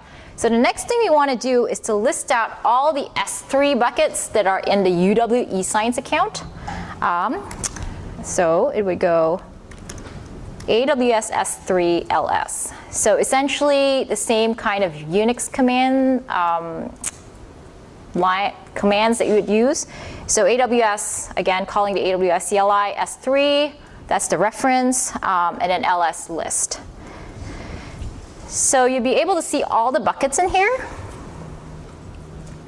And we can talk about how to limit people that can actually look at these buckets a little bit later on. But right now, if you do this, you'll be able to see a whole list of buckets. Are we all good? Okay. The next thing we want to do is to create an S3 bucket. And we're going to create it from the command line. And the command would be AWS S3 MB make bucket S3. Okay, again, you want to append everything that you do with NeuroHack dash and then your IAM username.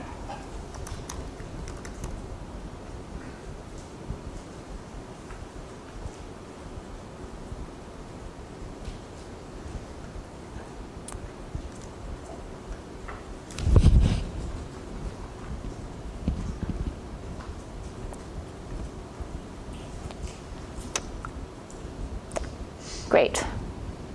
Okay, so if we're there, now what we want to do next is to copy some files from one S3 bucket to another. And so it would be the same thing. Again, CP copy. So actually, you know what? I'm going to list.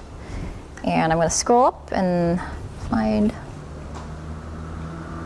Okay. Okay.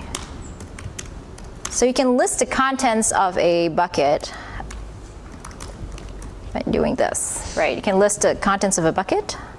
So you can see that I have 4 files in my bucket. You probably don't have any. So we're going to copy these 4 files from my bucket into your bucket.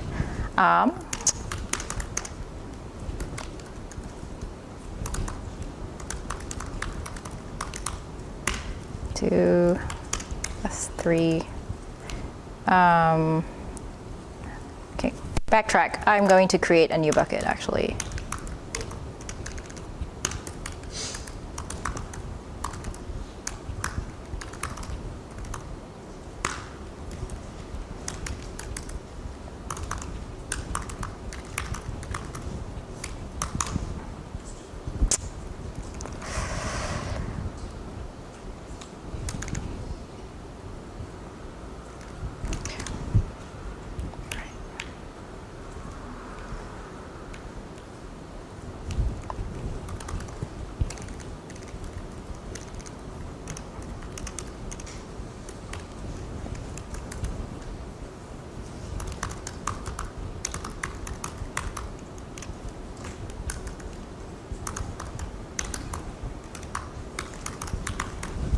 Okay, so this last command at the bottom would be what you would use to copy contents from my bucket, which is neurohack-amanitan to neurohack-IAM username, right?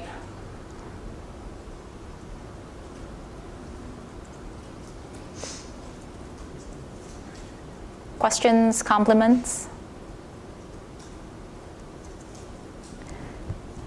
Okay, yes? Should we afterwards see the files in our folder? Yes, you should be able to see it.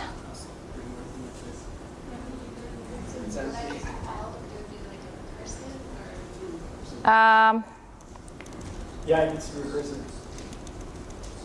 Or, yeah, can do something like this. And recursive. Dash, dash. Do you need recursive? In the end. Yeah, I tested that yesterday. Ah, okay. Oh, you know what? Actually, so there are a couple of options. If that didn't work for you, there are a couple of options here. You can do this, recursive. And then you would, just like exactly like Linux commands, where you would do something that looks like this, right? So it's copying all the files that are in the Amanitan folder over into the NeuroHack IAM username folder. Yes? So you're supposed to use names, but not objects. Copy, sorry, yes, copy. Thank you for catching that. Okay, so that should work. So if I do AWS LS S3 NeuroHack. Okay, if that doesn't work, the other thing you can do is a command called sync. So it will sync buckets together. And if that doesn't work, then somebody will have to come around. Yes? You can't use the star, but the cursor will do the trick. You can't use the star, but recursive will use it. Use star, Okay, good. Did you hear that? So if you were to use this command, oh my God, boop. Somebody suggested that you don't use star and just use recursive. Okay. Or an easier way, which slipped my mind, was using something called sync, right? And you would just sync the buckets. So it's the same Linux command that you use for you sync, like if you wanted to back up your devices, you would use the sync. So it'd also be there.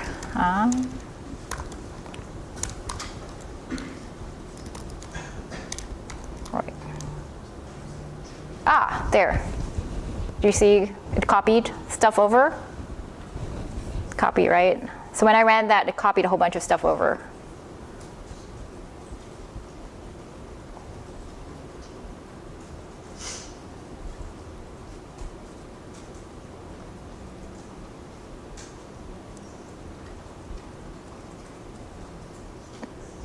Okay, and then if you do an AWS LS S3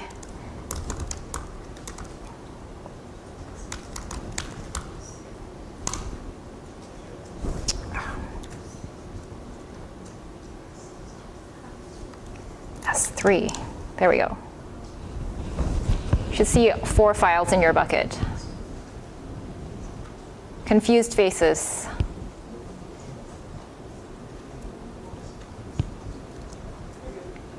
You're not confused. Okay, there's some confused faces. Okay.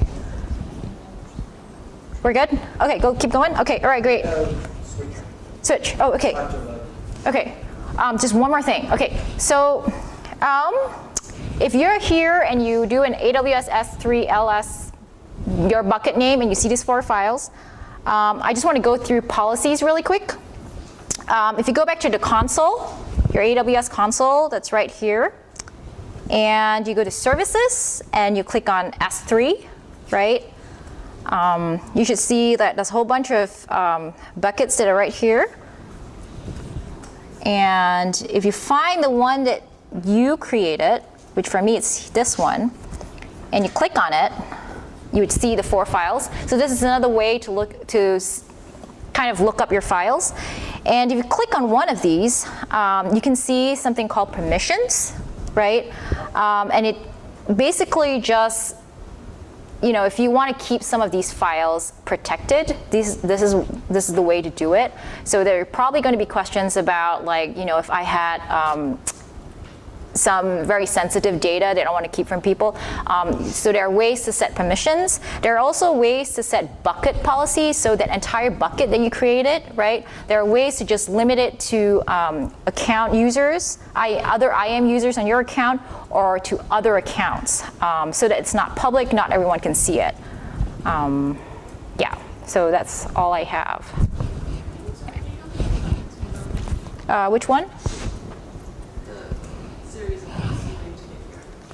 Oh, so just go back to your console, and then if you click on services, you should see like this whole bunch of services, right? And the one that we want is S3.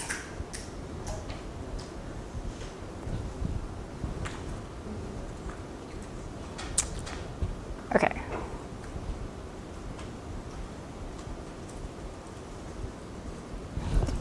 All right.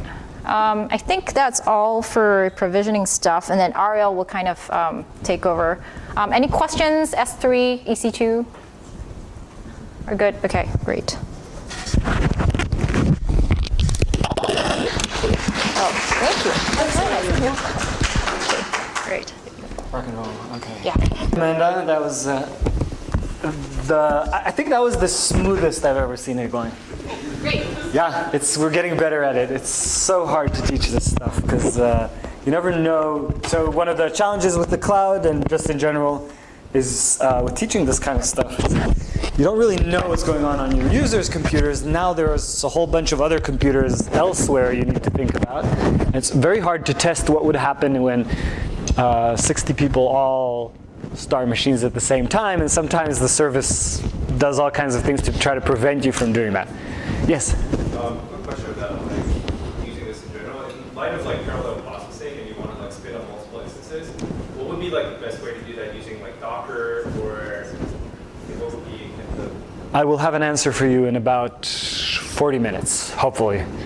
Okay.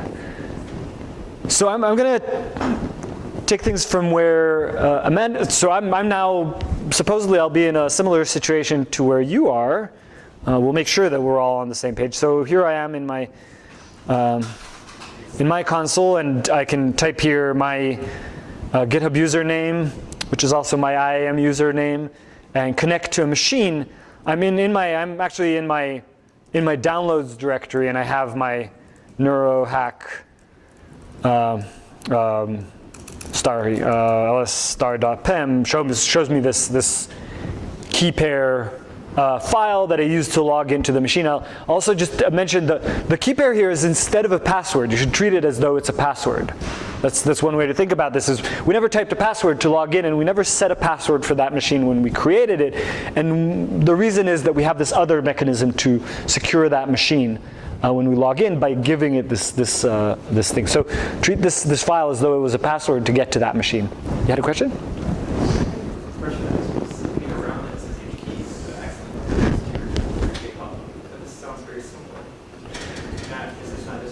So this gives you a key to the machines that you started. There's another set of keys that you can create on AWS, which gives you programmatic access to your account on AWS, right? And so, for example, if you're an administrator of this allocation on AWS, it allows you to delete all the other users and spin up 20 machines in every region and things of that sort. And that's the kind of keys that we're going to try to prevent from. So that's two long strings. I'll show you those strings in a little while, because sometimes you can't actually avoid using them. For example, as I'll show you in a little bit, if you're trying to download data from the Human Connectome project, the mechanism they use is by giving you a set of these keys. The only thing you can do with those keys, fortunately, is just get data from this one S3 bucket that they have to do that. So it'll be very similar to what Amanda just showed you, but it'll be from their bucket now, and there's a lot of data there, and you can get it all into your EC2 machine. So let me SSH into my instance. Here is the thing that I'm copying. So I went into the console, the EC2 console. I searched for my IAM username or my GitHub username, and highlighted this thing, and then I clicked connect, and I'm sort of copying this entire string into here, and I'm inside the machine. So now I'm inside. I was on my laptop, and now I'm inside of AWS. And I already downloaded a bunch of stuff into here when I was playing around with this yesterday. So there's stuff here. Among others, you'll recognize the data that Amanda had in her bucket, this Hardy 150 data set, which if you've ever used DiPy, you should recognize this data set. It's the data set that we distribute with that software. Data set that I collected actually a few years ago when I was a postdoc, and we've just made publicly available. So it's Diffusion Mri data. Here's a nifty Diffusion Mri file with the volume, and then Diffusion Mri data comes with two metadata files, these B values and B vectors. I won't go too much into detail about Diffusion Mri, so if you haven't done Diffusion Mri and you're not super familiar with it, some of this will be a little bit kind of magical, but these files all come together to create DTI maps, for example, that you have possibly seen, and those tractography images that you probably all have seen. Okay, so we're in here. Let me make sure that I remember what I'm trying to do.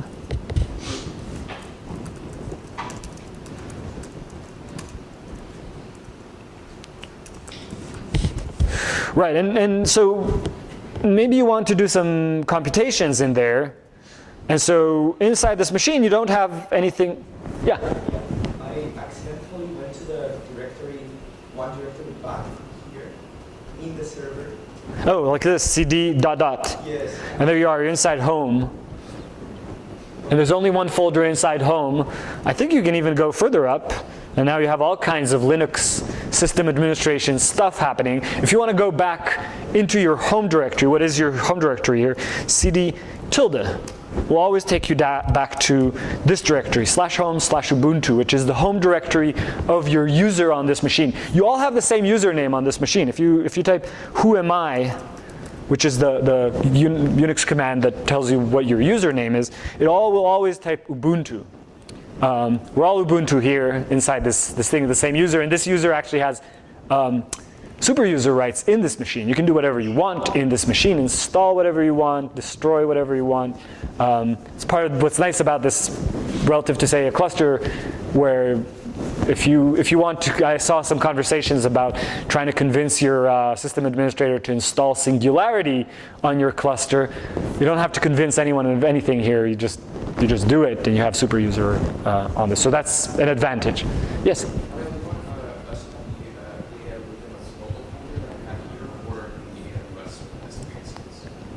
Inside of another folder. I put it in my home folder. Not necessarily the best, cleanest thing to do. You could make a directory here, data, for example. And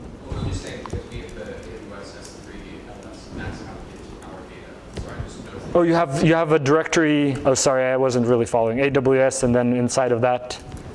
No, you're using a different syntax. We had to type AWS and copy here. S3 like this, AWS S3, LS. Okay, I'll try to explain. So this command refers to S3. It doesn't refer to my local machine. This command, and so there's two kinds of hard drives that are taking place here. Two kinds of storage that are taking place here. One is the storage in S3. And S3 is not attached to this machine right now. S3 is in a different place. When I do this, what I'm asking, that was unfortunate. What I'm asking and getting denied doing is what's on S3. And that is in contrast to doing ls, which tells me what's on this machine. So there's another hard drive in play here, which is the hard drive that is attached to this EC2 instance. And when you do things like AWS S3 AWS S3 ls something, this points to your S3, to your AWS account, to things that are in your AWS account and not attached to here. When you do AWS S3 copy from S3 / NeuroHack, and that's the thing that I'm still missing and I didn't do, -- recursive, and that's the next step that we need to do that I just didn't do, and thank you for pulling me back. So before we get all the files appearing in our machine, we still need to get them from S3, from that other place, into the hard drive that's attached to this machine. And you will do that by doing this, AWS S3 copy or AWS S3 sync into this machine. What am I doing wrong? Copy, I think this should work. No.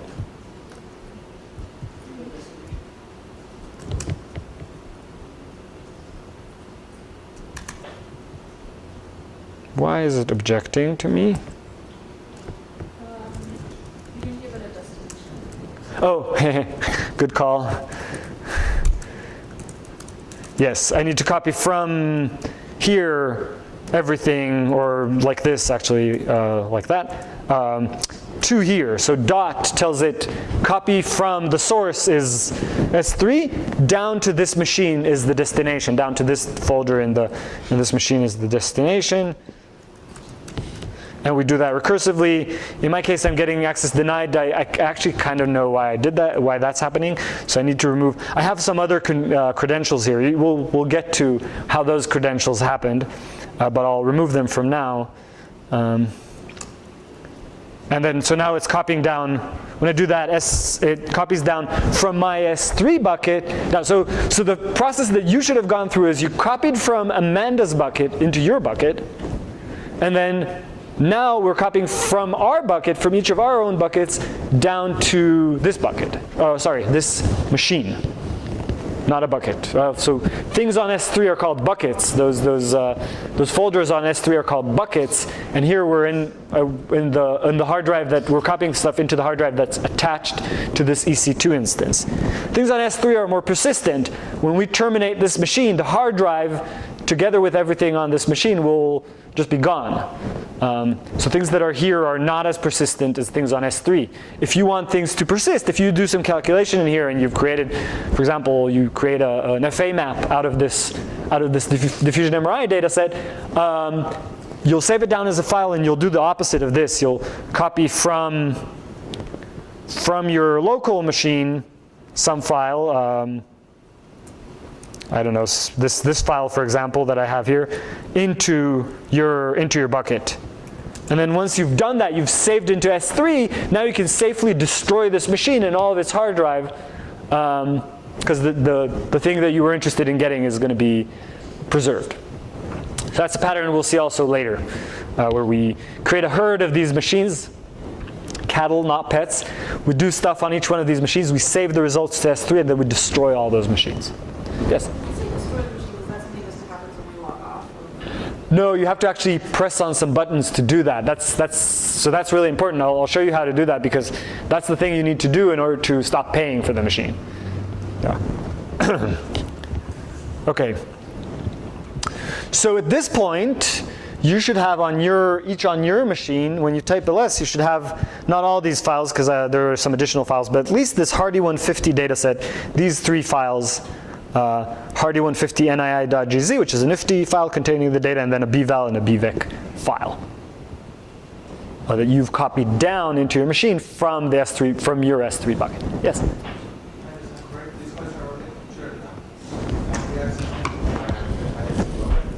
Say that again. Sorry, I couldn't.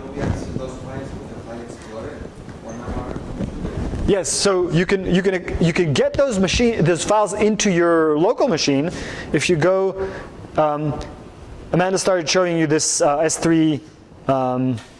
If you go here and you type S3 and you go to the console view of S3, that looks like a bunch of, these are buckets. So you can see there's even a little icon of a bucket, and it's called bucket name. This is formally the name of this thing.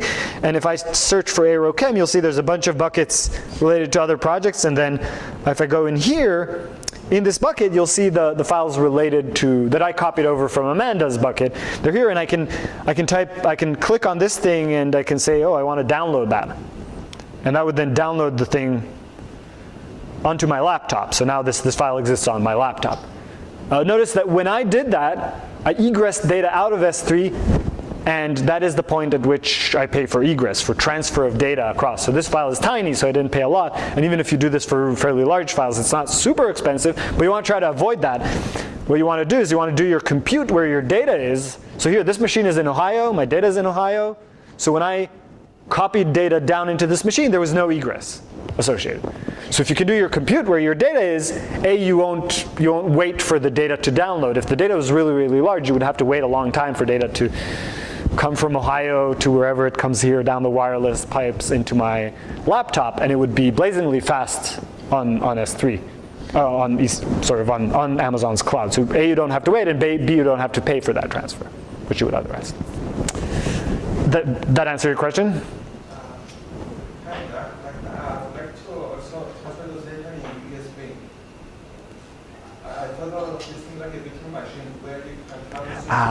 I see.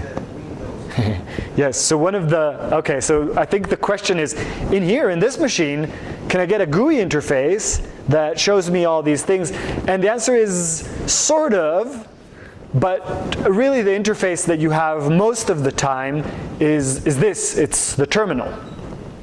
And getting GUI interfaces like a file explorer in there is actually not a pattern that is common. I think you can do that, but it's not very common, and it's actually not how we use this kind of thing. So getting used to the terminal is a good idea. It's possible to do, I think.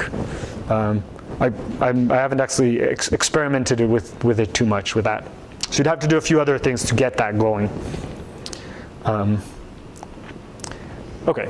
To do computations on this machine, we'd have to install all the software that we need to do the computation. So if you're interested in using some Python packages in here, you might start by doing apt install python-pip.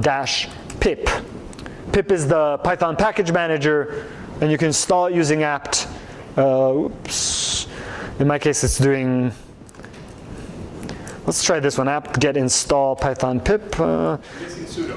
You might need to do sudo there. Sometimes you don't need to do sudo. In my case, it's already installed on this machine.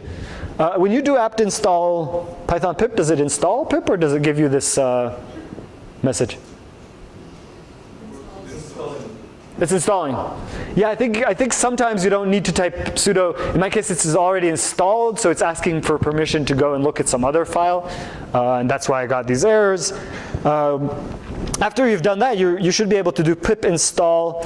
Oh, you know what? Let's do the following instead. In addition, let's do the following in addition, since you're already doing that. Let's install Python 3 pip, so we can use Python 3 on this machine. If you do that, it will go and it will install the pip 3, which is the Python 3 version of pip. And I have that now installed there, and that will allow me to do things like pip3 install, for example, DiPy, which is the software that we developed for Diffusion Mri.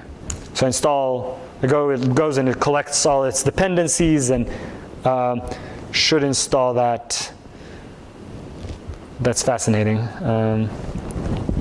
Let's see if sudo will make it go away. Okay, that did make it go away. So, okay, so the steps are you install using apt, which is the package manager of the operating system of Ubuntu. You install Python 3-pip. I'll type that into here as well.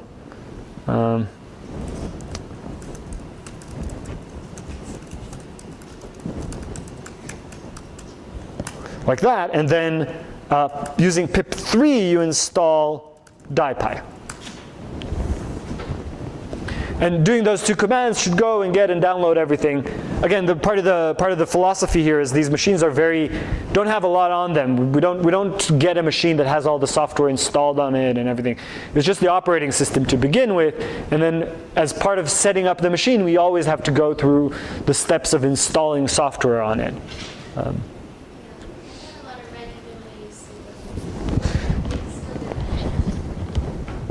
Say that again, I couldn't hear. A lot of red errors even when I use sudo. Huh. But It did do all of these things, and then you got some red errors in there. Oh, do others get that as well? Did anyone have DiPy? Does anyone have DiPy installed on their cloud machine? Let's see how many. Okay, so let's debug this. Not a lot of you, so some of you don't have that yet. Say that. Repeat that. Oh, so if you do pip3 install -- upgrade pip3 like that, it would probably sudo that thing. Could you maybe paste that into general what you did? Hopefully that will work for everyone else as well. Oh yeah, there are step-by-step instructions there as well in the back. Here's what worked for Nate. He installed Python 3 first. That's could help. Pip install -- upgrade pip after that. Oh wait, no, that's somebody else. We're getting crossing streams here.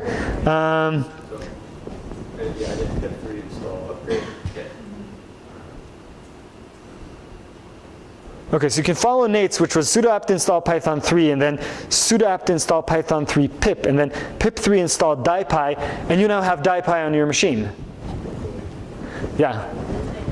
This is a good demonstration of the fact that once you start using these machines, you have to do system administration, and this is all system administration stuff, and especially for some reason the interaction between, well, Python there are many ways to install many of these Python packages, and they don't necessarily play well with each other, which is tricky. So if you have Conda, you can install Conda into here as well, which we've shown for sort of installation of software. And you can do that as well, and it'll fight with pip for dominance, and you'll spend hours trying to figure out which version of DiPi you're importing when you type import DiPi, which would be fun. Okay. I guess if we have these problems, is there an easy way to kind of like leave our instance and start fresh? Yeah, there is actually. You go in here, I'll just show that because that also answers the question from before. You look for your machine. You select that machine, and in actions you do terminate. And once you've done that, you have to go back to square one, start the machine, blah, blah, blah, etc., and set it up again. Refresh. There's no command I could type in here that would bring this machine. There probably is a series of commands that I could type, but again, that's systems administration, so you could do something that would null everything that you did. So this is part of the principle here. You need to do the systems administration to get all your dependencies and software that you want onto this machine to run things. And now once you have DiPi installed, you can do things like import, I want Python 3. So these Ubuntu machines still can run either Python or Python 3, and when you type Python, they run Python 2 still per default, although that will change next year or the year after, I think. So it's changing really soon. We will type Python, it'll bring up the Python 3. For now, it's bringing Python 2 up, so you have to type Python 3 to get Python 3, and then import DiPi, maybe import nibabble as nib, and then nib.load hardy150.nii.gz, and maybe we'll create a variable out of this called img. So that loads the header information into this variable called img, so it knows about the shape of this thing, it knows about the affine of this thing. So see, there's a volume in there of data with 81 by 106 by 76 pixels, and it has 160 volumes on the time dimension, which actually in diffusion MRI is not time, it's directions of the diffusion gradients. So we can read that in, we can get the data out of there. Data equals image.get data, which is the point at which the data gets read from disk. So now data is an array in there. It's got lots of zeros at the edges. That's why you're seeing a lot of zeros. But there is some data in there. There's somebody's brain being diffusion MRI scanned a few years ago. And you can start doing things like from dipi.core.gradients import gradient table, and then make a gradient table out of that. That's something that we need when we do this analysis of MRI data, of diffusion MRI data. So we do bval and hardy150.bvec, and then from dipi.reconst import DTI, and then DTI model equals DTI.tensor model. The details here are not too important except to show you that I'm writing Python code that uses this data to do some non-trivial computation. Model.fit data. What's important, what's going to happen here is actually kind of important. So I set up a diffusion tensor model. If you're interested in diffusion MRI and haven't used DiPi, I can go into a lot more detail at some later point about how to use DiPi to do this. I'm setting up a bit of Python code here to do some processing, and then I'm trying to fit a model to it, and it runs out of memory. And the reason that it runs out of memory is that this data is pretty large, and this machine is pretty small. So you remember that Amanda pointed out that these machines have something like 1 gig of RAM. It's enough to read the data into memory, but it's not really enough to do anything very interesting with the data, because you'll run out of memory. When this happens to you on one of these machines, what you'll want to do is go and get a bigger machine. So you can get bigger machines, and if you want to work with AWS on stuff during the time that you're here, this allocation will continue existing and your accounts on it, and so you can get bigger machines to do interesting, non-trivial things like compute DTI metrics and do anything that you can do with these machines. So that's just to demonstrate more than really walk you through an analysis that you'll need to install the software dependencies, and then now you can run Python code in there.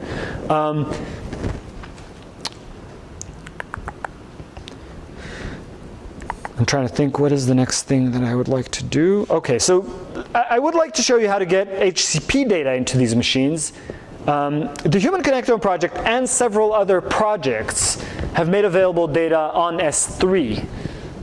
So they have their data up in a bucket in S3 in a way that you can copy the data down into one of these AWS machines or into any machine that you want. The way that it works for the HCP is that you need to have an account. Oh, this is interesting.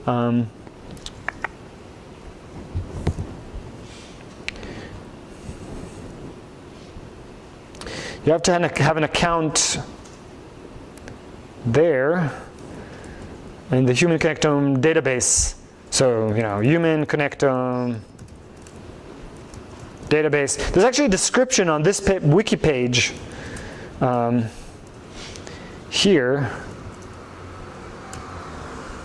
On this wiki page here, there are instructions. One of the nice, interesting features of this page is there's a link here to the Connectome DB that is broken and has been broken for the last, I don't know, 6 years probably. But if you remove these two extraneous characters at the end here, it'll take you to the right place. It's too bad they don't have a GitHub repo, because I would make a pull request immediately. I don't even know who I would email to tell them that they have a broken link there and have had a broken link there for years. Anyway, if you don't yet have an account, you can create an account, and that's pretty straightforward. What I'll do now, I think, is instead of doing a lot of hands-on stuff, I'll walk you through a few things with me doing them. I understand that maybe diminishes your ability to necessarily learn every detail, but I do want to show you, before our time is up, a few of the things that you can do within AWS. And then so take notes of what are the different things, and if there is something of these things that you want to do, we can go back and do that together. I think it'll actually be easier than in front of a big classroom where different people have different things happening on their machines, and we'll have plenty of time for that also, both this week and next week. So I'll just walk you through a few things and just point out different things that you can do.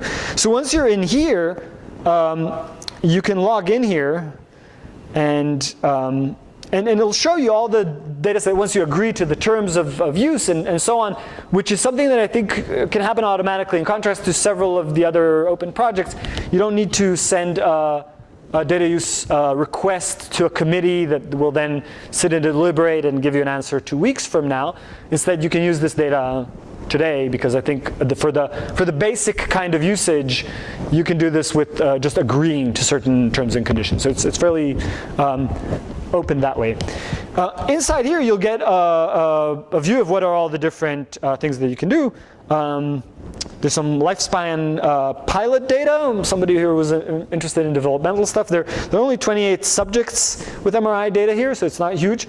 But for this 1,200 subject big HCP data set, there's a lot of data of a variety of different things. And if you click on this button here that says Amazon S3 Access Enabled, it'll open this thing and it'll say, important, the AWS bucket for this thing has temporarily changed. So it used to be at an address that was called HCP Open Access, but something happened with that bucket. I'm not exactly sure what. But they moved it to this location, S3 //HCP Open Access -temp. So it means that keys before, you will now need to generate those keys. Okay, good. So this is the access key ID that I had, and I'm going to recreate those for this, and now it gives me these two numbers here. So these are the keys that you don't want to post to GitHub. But in this case, so these are the other kind of credentials that you might have, which are programmatic access credentials. In this case, they don't let you do a lot. So if you posted them to GitHub, that would be pretty bad, because that would give somebody unauthorized access to the Human Connectome project data, but it wouldn't let them spin up a lot of machines that do code mining. So under allocation. So it wouldn't cost you money, but it might compromise a lot of protected human subject data. So don't do that. I will after this go I will, yeah, I see Michael there stressed out about the camera. I will revoke the access to I will make new credentials, so these will be revoked because this is on camera. So yeah, don't post to YouTube videos that show you showing all these credentials. That's not good. Okay, so I could get these access keys, and then so what I need to do on my machine then is I need to use AWS configure to configure this machine with those access keys. So it asks me about the first thing. I copy that first thing in here. It asks me about the second thing. Oop, I don't want to do that. About the second thing, I copy the second thing in here. It asks me about some other things, and I just ignore those. And now I'm set up to do AWS S3 S3 LS, S3 HCP Open Access TMP. And, oh, no such bucket. What was the bucket? Let me close this and take a look again. I might have typoed something here. Temp, T-E-M-P, like that. And it would show me the data from HCP. There's several sort of subfolders in here. So I can look at this one called HCP. And it'll show me there's a lot of data in here. There's about 1,200 subjects worth of data. Let me take a look at this last one, 994273. Let me show you what happens if I don't put the trailing slash there. It's a little bit finicky. So if I don't put the trailing slash there, it'll just show me again this directory. If I do put the trailing slash there, it'll show me the contents of that directory. So don't forget that last trailing slash. And I can look into T1W, okay, trailing slash, and it'll show me all kinds of data in here. Among others, there's a directory called Diffusion in here, and it shows me all the diffusion data for this particular individual. So now I can do what I did before, AWS S3 copy, S3 / HCP open access temp HCP 994273 T1 weighted diffusion. I'll copy all of that to here, -- recursive. So that should copy everything, all the contents of that directory. Nate. You're missing the P from top. Thank you. So it's copying this entire diffusion MRI data set, this entire subject's diffusion MRI data set into this machine. When I did LS before, you saw that I actually did it before on this machine, so there's a bunch of files in there. Interestingly, the names for the files in here are always all the same for all the subjects. It's data.nii.gz, bvals, bvex. So now you can think, oh, if I wrote a little script that does this on 1,000 different machines, and inserted just that number, I wouldn't even have to change the name of that file. I could download into 1,000 different machines, 1,000 different subjects' data just by giving each machine the number corresponding to that subject. And then, for example, if I did DTI takes about a couple of minutes to fit for these data. Instead of sitting there for, 10 hours or more, I'd be done in 2 minutes if I did it all in parallel, right? So that would be good. So there's one file remaining here. What is it copying? Okay. So now you can do what I did before with that data set that you copied over from Amanda's bucket, and we can do that now with the Human Connectome project data as well. That might be interesting for some of the projects you want to do. So that's how you get those credentials, and I will immediately, when we're done here, revoke those credentials by creating a new set of credentials.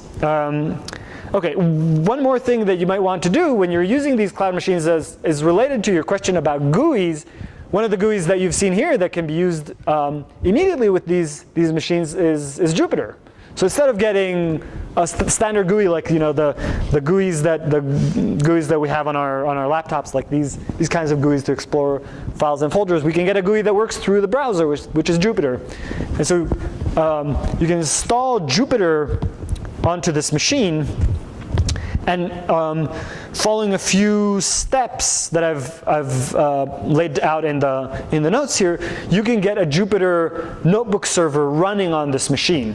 For the security group that we created for our course, we opened up one port. So we opened up port 22, and that security group, it had 2 ports that were opened. You need to open ports to that machine. You can think of that as like opening little holes in the firewall around that machine. Ports are necessary in order to be able to get into that machine. So port 22 is the port that we use and is standardly used for SSH, for this kind of access through the terminal like this. And we also added another port, 8888, for access to this Jupyter notebook server that we might be running on this machine, so that we can access it through the web browser.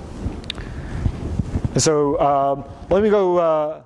I'll go fairly quickly again in the interest of time. I'll go fairly quickly through the steps required in order to install and run a Jupyter notebook server on this machine.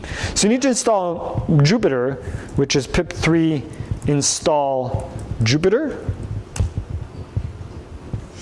So it's getting the stuff that it needs to get Jupyter.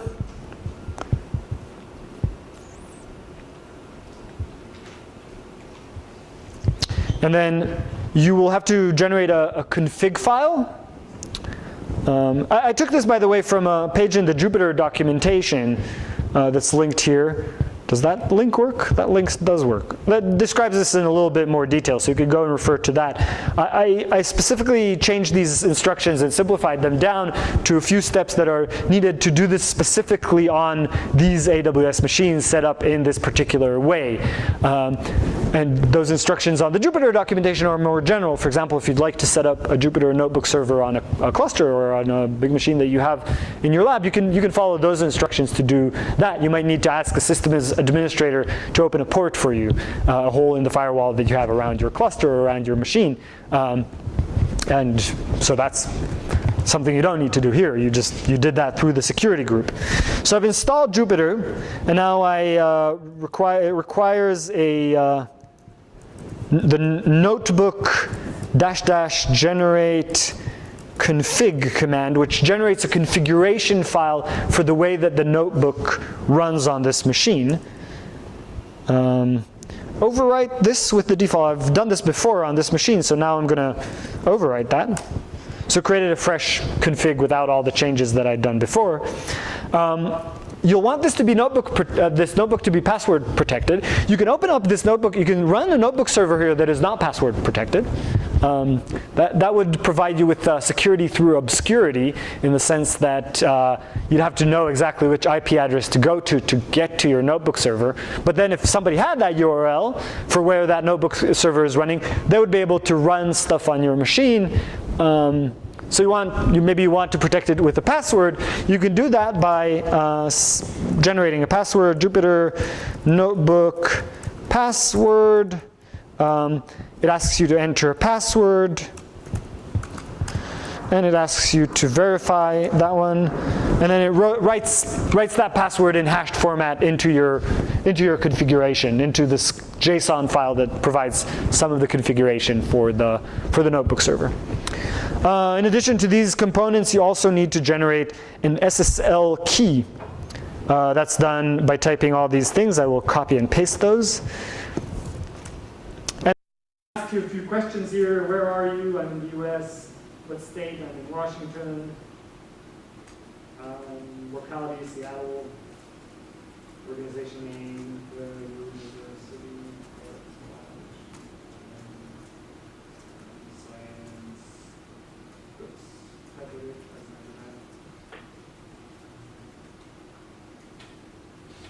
They type all kinds of things, and that generates should generate these additional security files. My cert and my key. Those are used again. Those are used to secure the access through the browser into this machine. So now you're able to run the notebook under HTTPS instead of HTTP because you have this SSL certificate.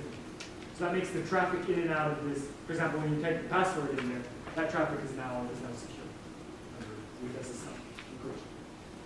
And those keys are required for that. Once you've done that, you need to edit your configuration file to tell it about it. The Jupyter notebook configuration file to tell it about it.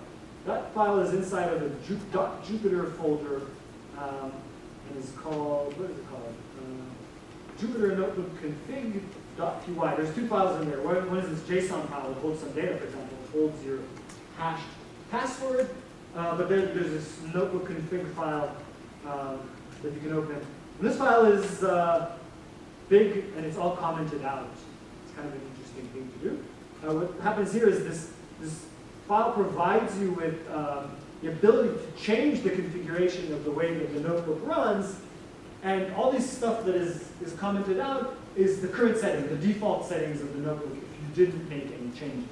So you can go here and refer to all of these configuration settings to know what the configuration setting is right now, and then you can change it and you can change items that you want to change. I usually just write the changes that I want at the top up here. So c.notebook.search file, and all this stuff is here in the notes in this cell here. Maybe I'll copy it for expedience sake.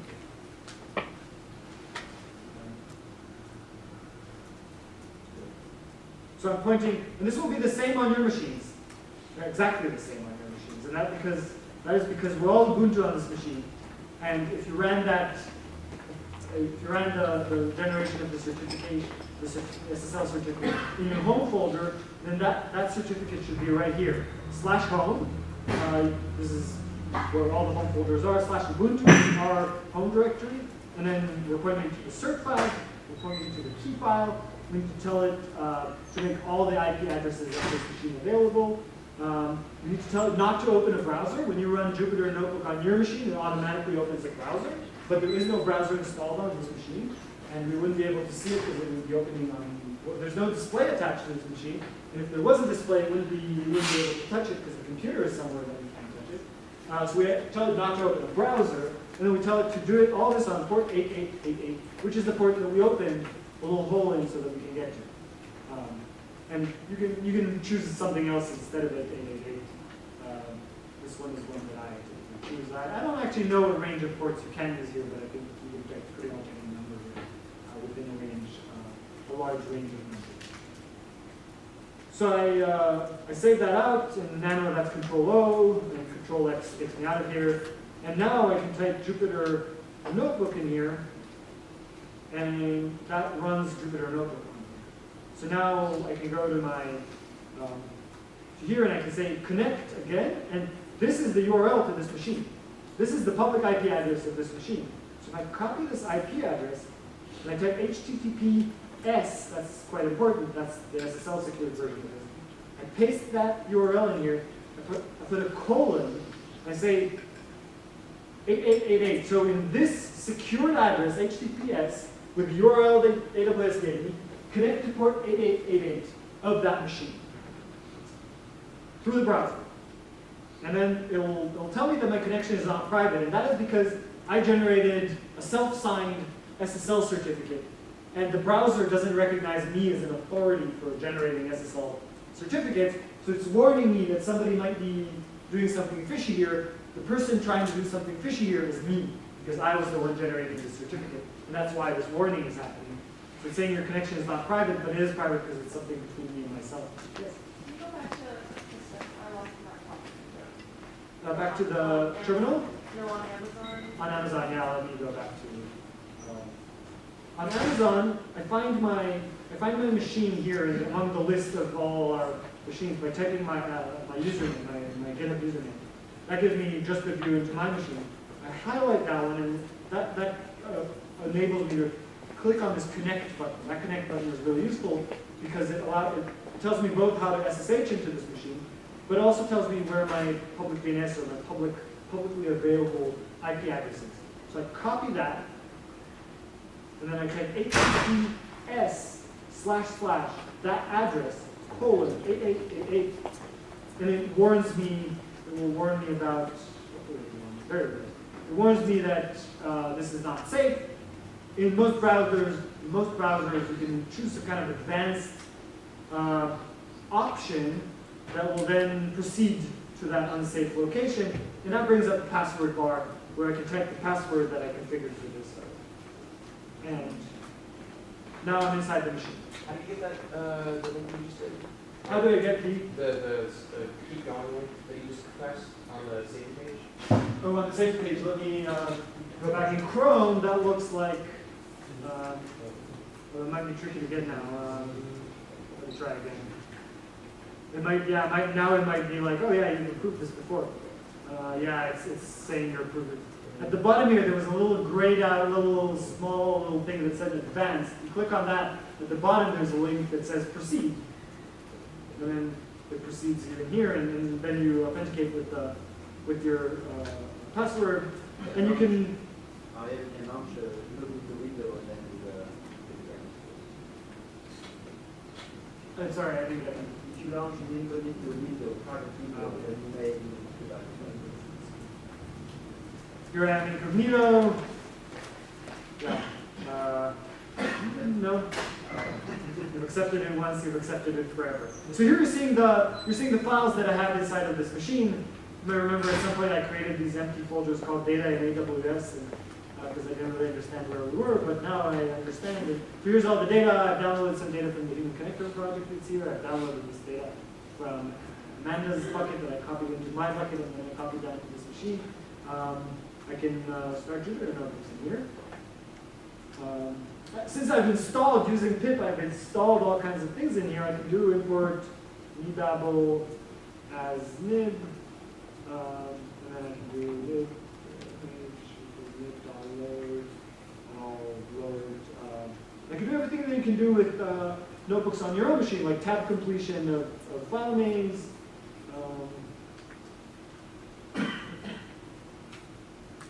This will get the data into this notebook.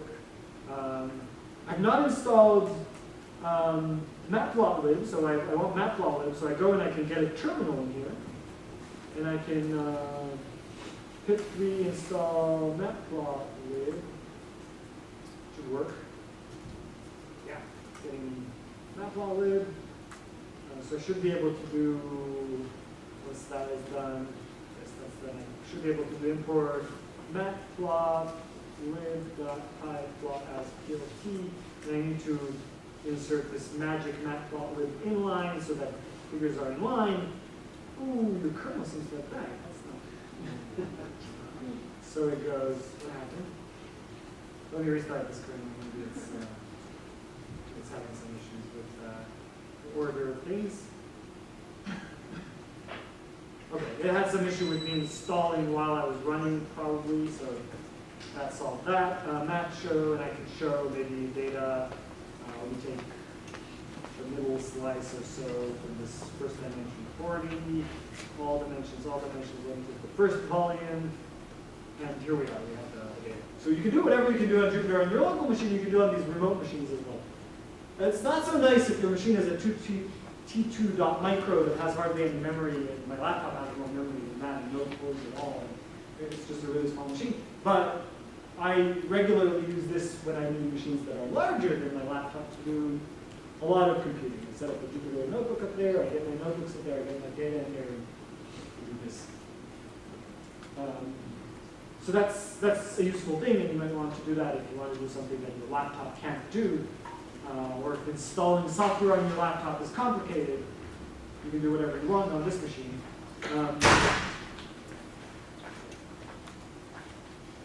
So that's all nice. I'll point out just one more thing about how to run this thing. So I'm stopping this server now by typing Control-C twice. The way that I ran the server was I ran it actually running Jupyter Notebook here. And it's a good idea to not do that. It's a good idea instead to start what's called a screen session. So if you're not familiar with Screen, it's a great tool for using computers that are not directly where you are. You type Screen, and then you type a space to get to the next page, like that. And now you're inside of a session that is running inside of your session. The nice thing about this session is that it doesn't go away, it doesn't disconnect, it doesn't terminate. Processes that are happening inside this session don't terminate when I close my laptop. or when I log out from my main session. So it keeps running. So if I want a Jupyter notebook that is persistently running for days on end, I do that inside of a screen session. I can detach this screen session by typing exit in here. That takes me back to my original SSH session. This is a little bit like Inception, the movie Inception. We're going down into another layer of things. If I type exit here, by the way, it will throw me back to my laptop. So now I'm in my laptop. If I do an up arrow, it will give me again the SSH command. Now I'm in my SSH session on this Ubuntu machine. I can type screen to go into that screen session. And I can type Jupyter Notebook in here. And then that runs Jupyter Notebook inside of that screen session. Now while it's running, you can see I can't get my terminal. So I can't type exit. So screen has another little thing. You can do Control-A, Control-D, and that will detach that screen session. So I've detached that screen session, but the Jupyter Notebook server is still running in the background. And I can still connect to that notebook server. If I go back to my, if I go back to my URL here, that machine is still there. So when I'm looking at this SSH session, I don't see anything running here, but it's running, it's sort of running in the background. Yes? When you log into this screen session, how do you know, say that you went out and you came later, how do you know that you're still there or you're not in the SSH session? Let me demonstrate. So you want to go back into that session, screen-R will reconnect you back into that. Well, it tells me there are multiple screens running. So now I've done something, I ran screen more than once, and now I have multiple screen sessions running on the same machine. Now I have to point to a particular ID. So I can do screen-R 3707, I hit tab to complete all the rest of it, and it connects me back into here. Control-A, Control-V will take me out, and then I'm sort of wondering what is that other screen session? 1399. That one had the seg fault in it. I don't know what happened there exactly. Oh, I know what happened. This was from yesterday's screen session. This is the screen session I ran yesterday when I was sort of trying this out. So that one had a seg fault and quoted up. So let me exit from that one. And so now I only have one screen session. So when I reconnect it to the one that I ran now today. So screen is really useful for a lot of things. If you want to run a long-running process on one of these AWS machines and you want to be able to close your laptop and reconnect to that process. If you close your laptop and open it, what you'll see is that you got disconnected from the session. If you do this just in SSH, in your standard SSH, and you've logged into this, you won't be able to go back to that session. You'll be there. It might be running, it may or may not be running. That might terminate that process altogether. It's just inconvenient. So use screen when you're in there to run long-running processes such as this.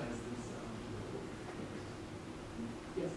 So when you're working with monolithic instances and using Jupyter Notebook or Jupyter Server in this case, yeah.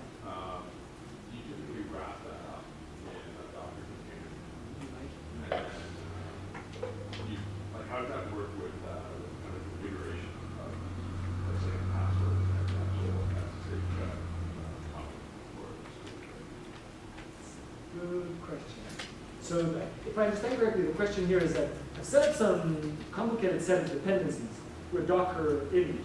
I want to get it onto this machine, and I want to run a notebook server in that machine that will be visible to the rest of it, to be from my browser. And that is absolutely doable, but I'm not 100% sure how, so we have to experiment with that a little. I know how to do that on your local machine. It's really easy because it's opening. When you do that on your local machine, it knows, okay, I'm going to open on the local host on this machine on, I don't know, even on some particular port, so everything's good. And I think you can set it up. I don't know exactly where you'd have to go. You might have to go and edit your Docker file to point to port 8888. Alternatively, you might not be able to set up the configuration such that it points to the port that you set up for this machine, or you set up the security group to point to the port that it's pointing to anyway. So it might just work out of the box. But that would be just too fortunate, so I'm not going to bet on it. But we can try it. Yeah, and another concern is that you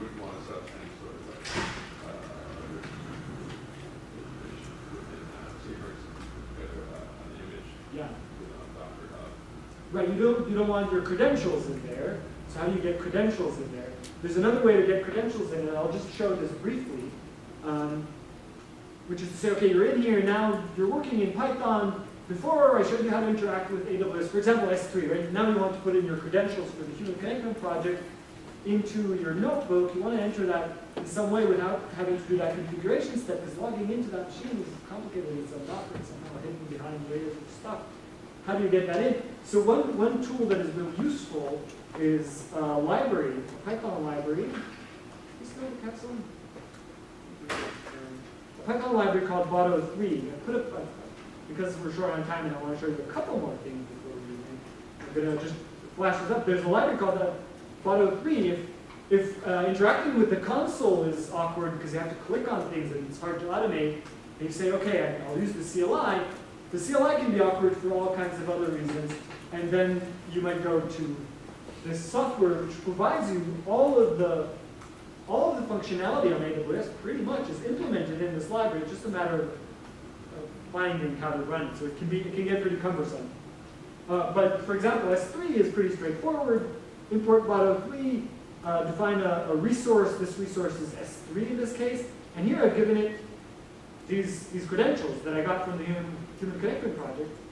And then I can open this bucket and I can download a file. For example, if I know that the file is right there, I can download it using download file. And I can upload a file to my bucket. So I start another bucket on the side of this. I'll start another bucket pointing to my bucket on our allocation. I'll copy in the FA file.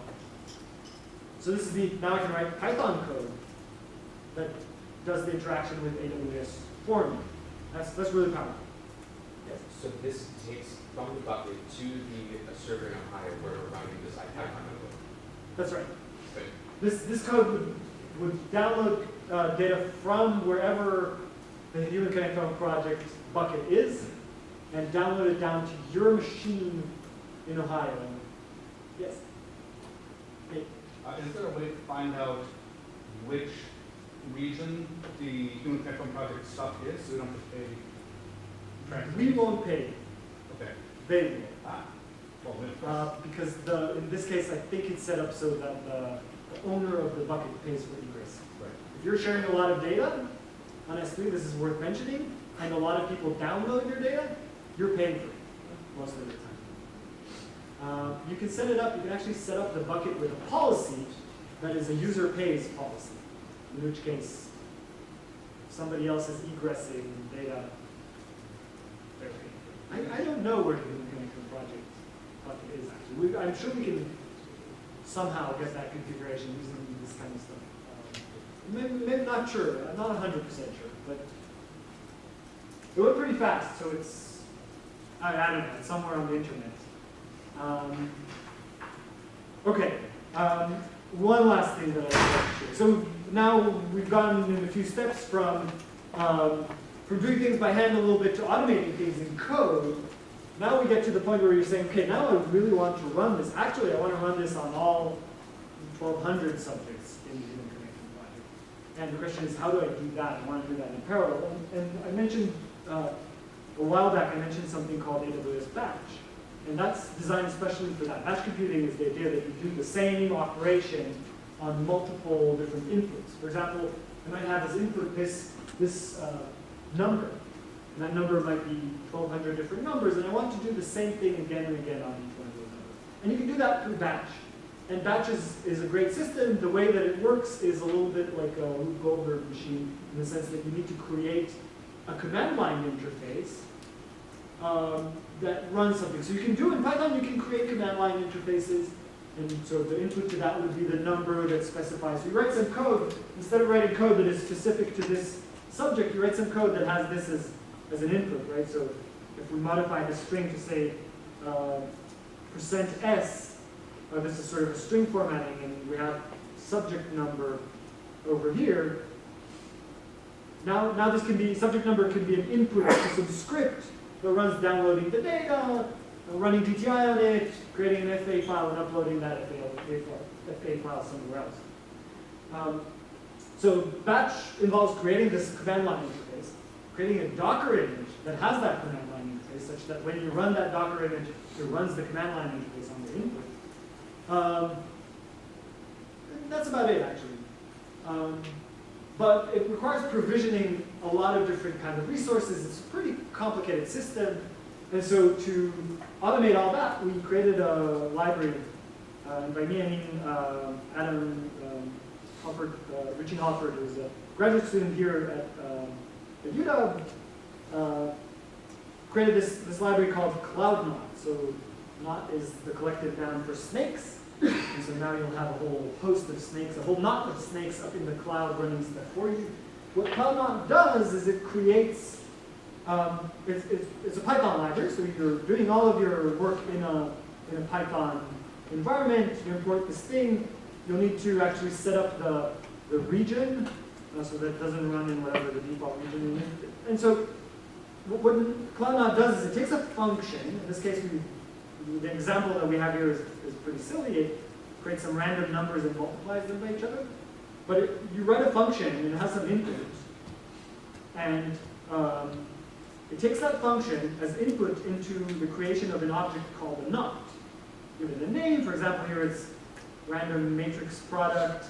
You give it the function. And what this will do, what initializing of this object will do, is to provision the resources on AWS required to run AWS batch. It'll run Docker on your machine to package that thing.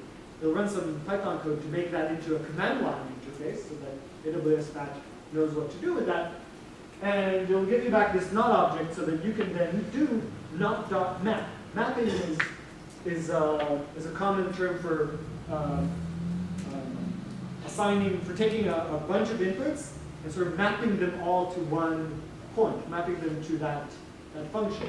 So the function will run on every one of the items in that sequence. In this case, it's a sequence of numbers, but it can be a sequence of strings. It can be a list of strings. And then it takes each one of these items and it gives it a separate machine on the cloud. And it runs everything. And then at the very end, we didn't write this here, but at the very end, you can run the command not.clobber. And not.clobber destroys all of those resources, clears out all these resources that you've allocated, and you need to allocate various networking resources and things in there. Destroys all that, cleans up after you, and you're done. So I wrote a little bit of code in the notes. I wrote a little bit of code here in this last page here that calculates DTI. It does everything. It imports a Botto3 for our interaction with S3. It imports DiPy. It imports the DTI module, some NeBabel code. Here it defines this bucket from HCP. Here's where you would put your HCP credentials. Defines that bucket, downloads a file for that subject. The function's input is a subject number. So here we're grabbing data for a subject, one of our 1,200 subjects. We're loading the data, we're running DTI on that. We're extracting the FA, the DTI FA image, saving that as FA, and then we're uploading that to some other bucket. In this case, it's my bucket on the NeuroHack. And then it might even return. So one thing that it can do is it can also save the outputs of the function. This output here is an array. It can save that output on S3 for us, and it can give us back that array at the end. So it can mediate the returning of outputs out of these functions to your local session. And then, so this is actually important. I'll just point to it. You need to, if you use this, you'll need to set the region to IO, as always. And then, so we're defining this. We do need to define a particular policy here that allows us S3 access to our buckets. And then we map inputs, in this case, 3 different subjects for the HTTP. Run that thing, and then collaborate at the end after everything's done. There's more to it, but I've sort of run out of time. Let's take a question. In not, I guess, do you control like which container that is using to run these processes that you set up? Yeah, the container, the whole container thing is hidden inside this initialization.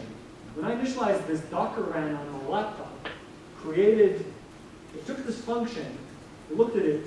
Notice that I've done something weird. I put these imports in here, and that's important because it'll introspect this function. It'll say, oh, these are the dependencies. Let me create a requirements file that contains these dependencies and insert into a Docker file a command to use that requirements file to build this environment. So it builds your environment with all its dependencies, You can even point here, if that's what you want to do, you can point here to a GitHub repo.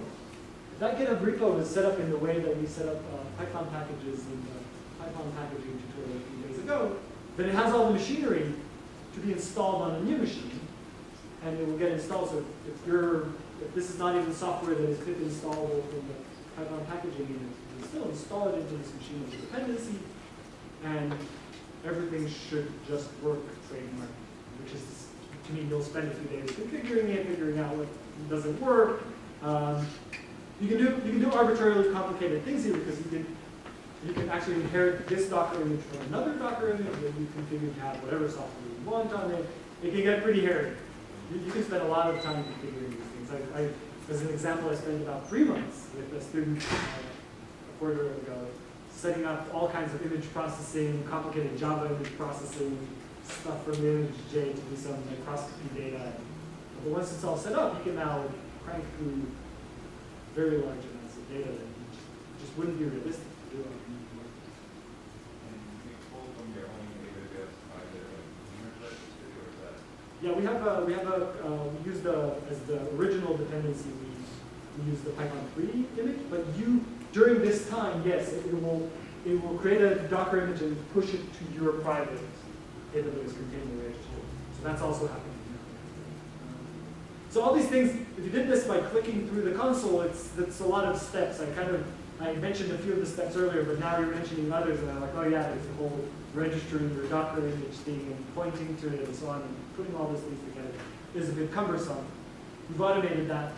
It's moved some of the pain to writing the code and figuring out it's automated. But once it's automated, it's automated. So that's nice. And reproducible. Use NeuroHackademy? It does not yet, but we are planning to do that. We actually have DIPI received funding from the NIH. One of the things we said we would do was work on CloudNock to better interface with Neuroimaging software. If somebody enjoys Docker and Cloud and wants to work on NeuroDocker, integrating NeuroDocker into this, you could put a check mark on AIM 3C or something in that grant next week. Well, yeah, it's a yes. If you were or like it's a job compatible with the weekend, so we can visualize any type of. So this is a question about visualizing like neuroimaging data. Yeah, so there are visualizers, neuroimaging data visualizers that work within the Jupyter environment. I think I saw a neat over Anisha's shoulder the other day that she was putting Papaya, which is a JavaScript viewer, into the notebook, and now it works, I think, both in the standard notebook environment and also in this new Jupyter Lab environment. There's, I think it's called NiWidgets. NiWidgets is a project that creates little widgets for displaying 3D data that include visualizers for surfaces and for volumes and for streamlines also. So you can do all of those and put them in there. That one's a little bit rough around the edges. It's still very much in development. Last year we actually had the NeuroHack week that we had last year. We had a team that was working on integrating surface representation from there and playing with streamlines and things like that. So visualization. Let me do one more thing before we go for lunch. I'll stick around when we break. Just one more thing that is important that all of you do now is to go here, find your machine, and unless you intend to log into, so there are two things you can do here. If you want to log into that machine later and play around with that, you can change the instance state to stop. If you stop the machine, we will continue to pay for the hard drive that's attached to this machine. So pay for storage, and that storage is not as cheap as the S3. This is the most expensive kind of storage. It's not super expensive, so don't worry about it too much. If you do want to log back into the machine, stop the machine and come back to it later. You can start it again in the same menu. So you highlight your machine, find your machine, you highlight your machine, and you do actions, instance, state, start, and that will start up the machine again. So if you click stop, it will just stop it and keep the hard drive. If you're not interested in this hard drive and you'd like to go and start a different kind of machine, one with more memory, for example, or do something else, or you don't want to come back to this cloud thing at all, click terminate like that, and that will warn you that this will wipe out your hard drive that you just created. But this is the moment in which you stop paying for that resource. At this point, it's all right. So please do that before we go to Does Amazon have some kind of like after a week, then you set up like a deadline to make sure that no, you can't quite. I don't think you can automate. Oh, if I forgot to destroy all these resources, a week from now, destroy all my resources. I will mention one more thing that I can't quite do right now with this machine. I'm going to find another machine to do it. Another thing you can do is create an image out of this machine. So there's three kinds of ways of storing this machine. One is keep it running. That's the most expensive. Another is stopping it. That would keep the hard drive intact. You can restart a machine on top of that. And then the third kind of storage is called an image, an AMI. So you can store an AMI, and that's cheaper than keeping the hard drive around, but more expensive than keeping all the data on S3. You can't store on S3. The problem is you can't store on S3 all the stuff you've installed in there, all the system administration you did. You spend hours configuring a machine with all this software. You might want to create an Amazon machine image, AMI, of that machine, so you can start other machines with that have the same set of stuff configured. And AMI storage is free if they're public. Oh, really? Yeah. If you allow your AMI to be visible to the public, you don't pay for it. Yeah, and there's a whole marketplace of AMIs for that reason. You go here, you can find here's one you might be interested in. Deep learning. No AMIs. I don't know, maybe in Ohio they so obscure, who wants to do anything in Ohio? The other thing you can do is you can at least set a trigger on dollar amounts so that it emails you on a dollar amount. So it may not be stop them on Friday, but at least it's like, if I've accrued more than $20 in costs, let me know. And then you can find AMIs here. There's a marketplace. Here's the marketplace. You can do deep learning here. And it's very bad if not, because that meter can run. Some of these you have to pay to actually get access to. But this one, deep learning AMI AWS, is free from AWS, and if you intend to try out having a warning trigger that this is a great way to get everything. is a good way of not having a very bad conversation with your credit card every month. If you want to come back to these machines, stop them. If you don't want to come back to these machines, please terminate them. These machines are really small, so they're not super expensive, so it's not the end of the world if you keep running it for some reason you're not exactly sure what to do right now. Don't worry about it, and I'll go and take a look later on, and I might Slack you and be like, hey, you still want this machine? It's still running. What is kind of the price range if you would do a normal 20-30 subject at study or something like this? You speak about a few dollars, $100? How much it costs to do this? Yeah, depends on what you do. Of course, but I'll give you a different answer, which is that Cameron, who will be on Monday, has done a very systematic study of how much it costs to do fairly typical neuroimaging things and where the break-even point is versus a machine that's under your desk.